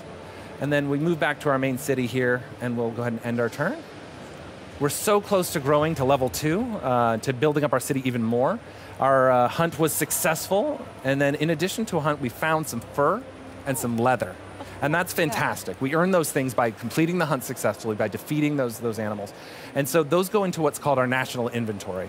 The national inventory is one of the ways that Ara really differentiates itself from other games in this genre. It is a way to express a more complicated economic system with more depth and more strategy to it that allows you to make a bunch of decisions about how to utilize the natural resources around you, how to build other things out of them. The game has an in-depth crafting system that allows you to take all of those resources and equipment, put them together in a bunch of interesting ways to create military units, armies, special equipment, as well as a ton of improvements and some of the great triumphs that you need. All right, so I'm going to keep exploring.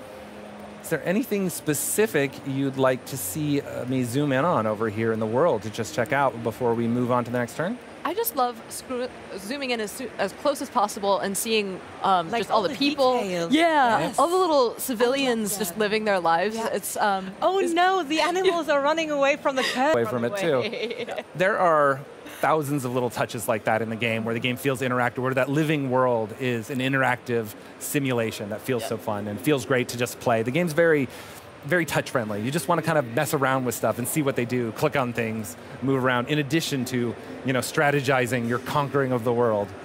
Oh, what's happening over there, Matt? Oh, this is exciting. So what we've discovered here is a hidden resource. Oh. Hidden resources in Ara are these places where things might be a little bit below the surface. For example, if you were to look for iron, you probably wouldn't see a big piece of iron sticking out in the land. You would have to survey, you'd have to go a little deeper. One of the things explorers can do is if there's hints of a hidden resource somewhere, they can move to that hidden resource. They can actually survey and explore, and then it'll expose what that hidden resource is. And some of them can be very, very powerful, very useful. And then you can decide if you want to mine that resource. Exactly. Okay, you can choose to build a city there, expand into that region, and give yourself that opportunity to take advantage of that hidden resource. So let's see what we get. Let's take a look here and let's survey this hidden resource and see what's there to find. Now, unfortunately, this region has already been taken over by our friends from the Indian Empire under Ashoka in the city of Delhi, their capital. So whatever we find here is going to be a little bit hard for us to claim, but I'd still rather know what it is than not. So I'm going to go ahead and definitely check that out and see. Will the other leader? But right now we have open borders. I could negotiate closed borders. They could kick me out of their borders. I could let them through my borders. Right now I'm still trying to be friendly. I proposed trade routes with everyone. I really want to make friends with my neighbors. And it looks like this very first bit is... What do we have here? Oh, it's dye. Oh, nice. Dye is an interesting resource because you can use it to improve the lives of your citizens through a number of things you can build. You can build various types of clothing and things that are sort of luxury items that really help your nation feel like they're doing well, like they're happy, like they're fulfilled. And that happiness really comes into play when you're trying to expand, when you're trying to grow, when things are improving for your nation. Looks like we have a quest from our friends in Kuzdar. So they have decided to ask me to start the agricultural revolution. So this is a group of people who are hunter-gatherers right now, and they want me to research basic agriculture and share that technology with them so that they can sort of advance their own society. This will help me sort of get them on my good side. It'll move them up a level of friendliness, and it will give us the opportunity to earn some tools, some pottery, and some prestige. So I'm definitely going to go for this. I want to do that, and frankly, I was probably going to learn basic agriculture anyway, right? Everybody needs to farm, and I've got some great stuff to farm here. So 2 flies with 1 swat. Exactly. or as I like to say, feed 2 birds with 1 scone. Oh, that's a lovely saying. It's a little more friendly, right? It's kind of chill. I like it. All right, so we're continuing to move north. I was right, that is a tropical forest. Looks like we've got some... Oh, a bear. Some bears over here. You can see them kind of looking for honey and probably other things. Maybe some of my citizens, hopefully not. And deep here in this jungle, we probably can't spot them. They're well camouflaged. There's an alligator. So of course. Some more dangerous stuff. But if I want to build a logging camp later, that's going to be a great place to do it. So another thing has happened. My scout's still idle. Let's go ahead and move down here and collect some of these ruins and get some more things. Maybe check out those horses as well. And it looks like our mine has been completed. Let's see my people harvesting stone from the nation, getting ready. And you can see that we're building up our stone now. We're going to be getting a lot more stone this turn. The city, though, is idle. They want us to build more. So let's go ahead and pick another thing to build. I'm going to build a camp. And the reason I want to build a camp is because a camp gives us coin. It gives us access to more money, and that's, again, great for Harun al-Rashid, great for anybody. But it's a great early improvement to build. So you can see the camp will come in there, and you can see the city sort of evolves to move around it. Roads are built and housing. And then we'll go ahead and end turn. All right, here's my scout. They've discovered this new area. Let's go ahead and capture that ruins. All right, there's another cache of supplies out there to go find, which is cool. And then our city has reached a new population milestone. And that is very exciting. What that means, how many people you have in the city, and it builds over time. So we started out as a small settlement, under 100 people. Now we're over 100 people. We're a hamlet, to be or not to be a hamlet. Not that kind of hamlet. But we're a small city, we're a small settlement, and we're starting to grow up now. And because of that, we have access to more workers. Workers represent sort of the national effort that you put forward behind things to try to improve your nation. And so I'm going to go ahead and assign my worker here. My first worker was assigned to the farm.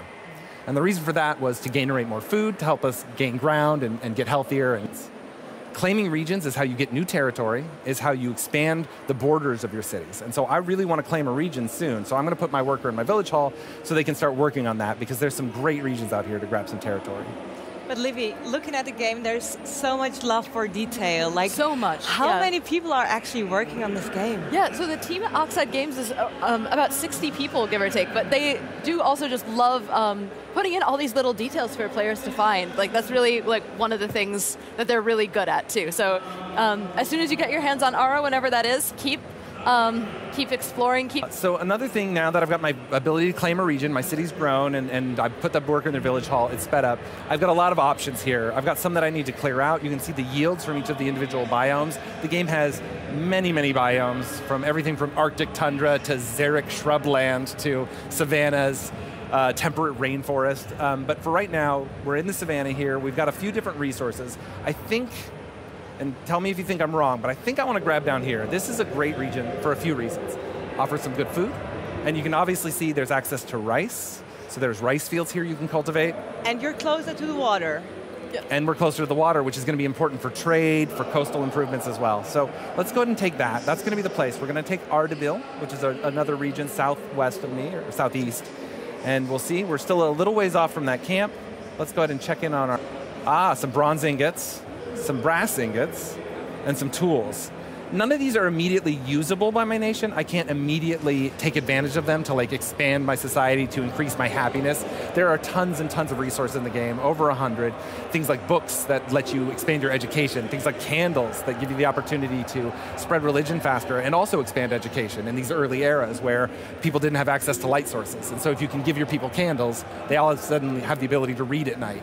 And that expands your education. So these are going to be important for later, but right now I can't really use them yet. They're going to go into my inventory and I'll be able to use them to maybe build those pyramids or something else. And it looks like my research is completed. I've found measurement scales. I can draw some new technologies. Haroon's a little bit of a traditionalist, big into religion. I think I'm going to go for animism, start my path down religious discovery. It also unlocks a new government, theocracy, which will allow me to expand my nation further. All right, and from here, we'll continue to explore. I found a new independent settlement. You can see they're a little bit different. They've built out here in this tropical jungle. They have a kind of a different vibe, different people wandering about, different experiences because of their sort of different life. And then over here in the savannah, we've got our thing going on, which is going pretty well. We've claimed this region now, which means we can build improvements on it. And we were the first to discover that independent settlement, which gained us a little bit of prestige. What was your main inspiration for this game?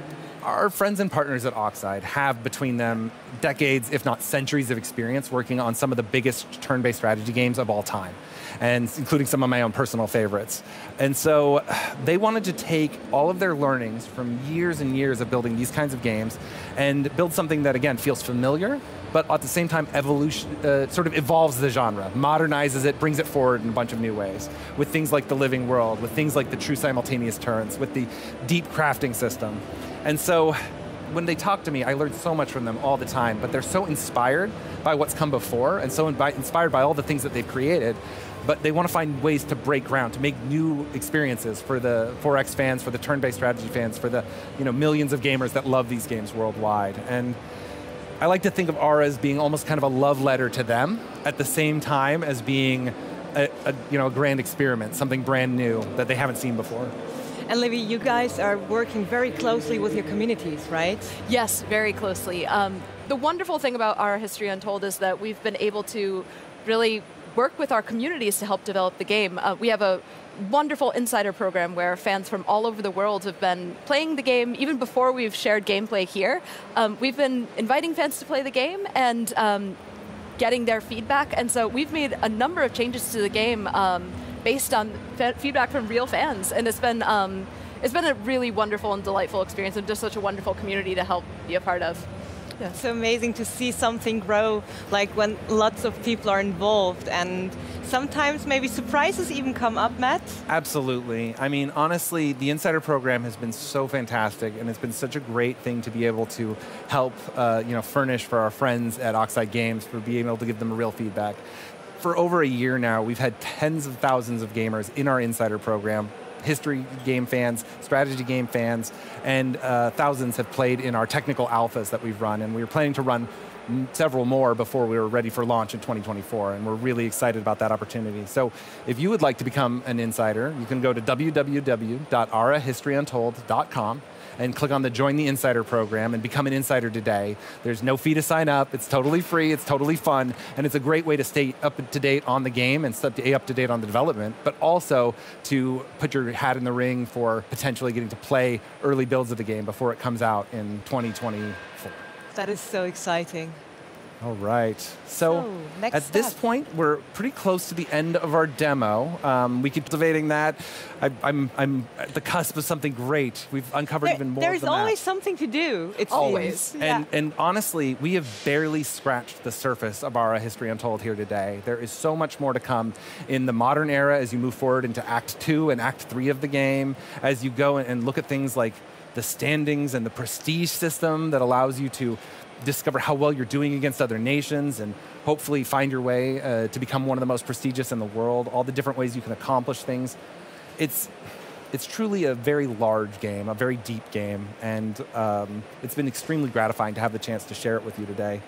So I really, really appreciate your time. Thank you so much for coming to our Gamescom preview. No, thank you for this lovely insight. And I mean, watching was already so much fun, and I really, really can't wait to get my hands on the game because I so want to play it. Well, of course, Melly, it was great having you, and you should absolutely join the Insider program if you like what you've seen. I will, and you guys hopefully too. And one important part of ARA is also the music, and we have a lovely inside look on how this all came together. So enjoy.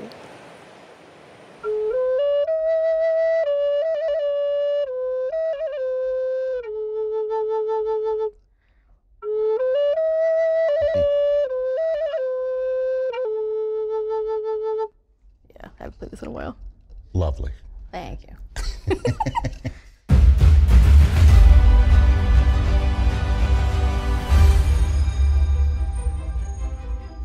ARA is a grand strategy game where you basically are taking a nation from the very dawn of time, 6000 BC, dawn of humanity, and nurturing these people and building it up through the ages to the future age. You are learning technologies, unlocking new kinds of buildings, taking care of your people's happiness, their wealth, and all these different things until the future age, and then hopefully, you know, winning the game at that point.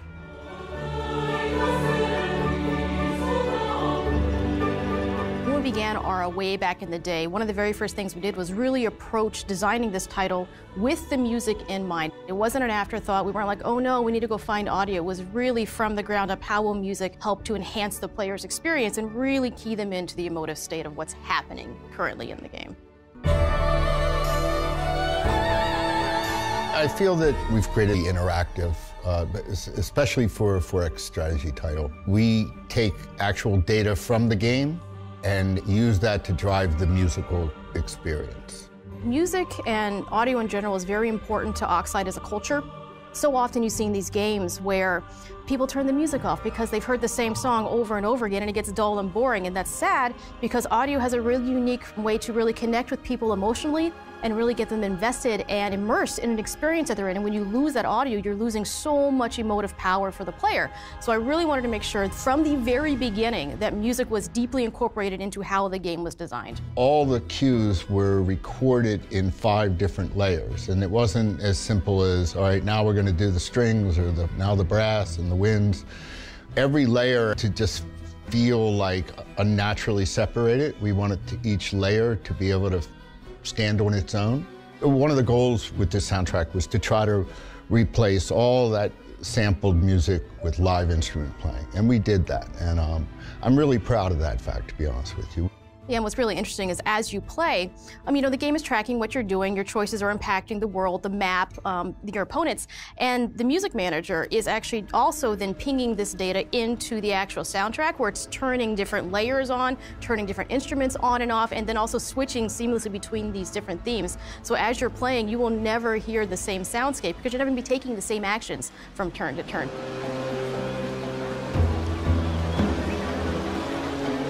So it is this really, truly dynamic, unique experience that does mirror your gameplay and hopefully the player's actual emotive state in the moment as well. Absolutely.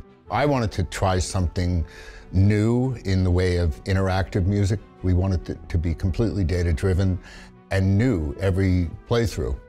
We also remember you employed these things which you coined verticals.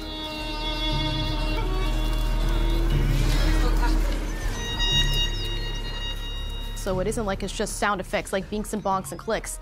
So when you mouse around and do things, you actually have sounds that are musical in nature, like little motifs that will pop up and then interact with the music. Yeah, exactly. That's another interactive feature of the soundtrack.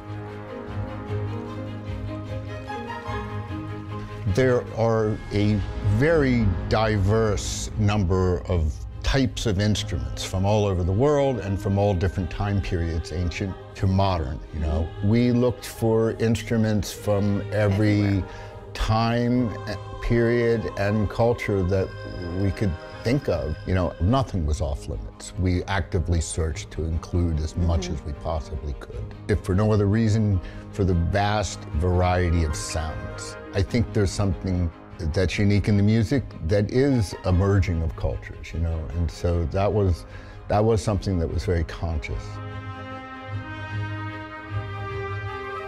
We really are trying to push the boundaries on what can be done now in games and really trying to make a new experience. You know, I'm really happy with how it turned out. The other thing that I'm truly proud of, even though I didn't really have much to do with it, is just the look of the game, the living world, and how we were able to integrate audio into that. Is just something really special.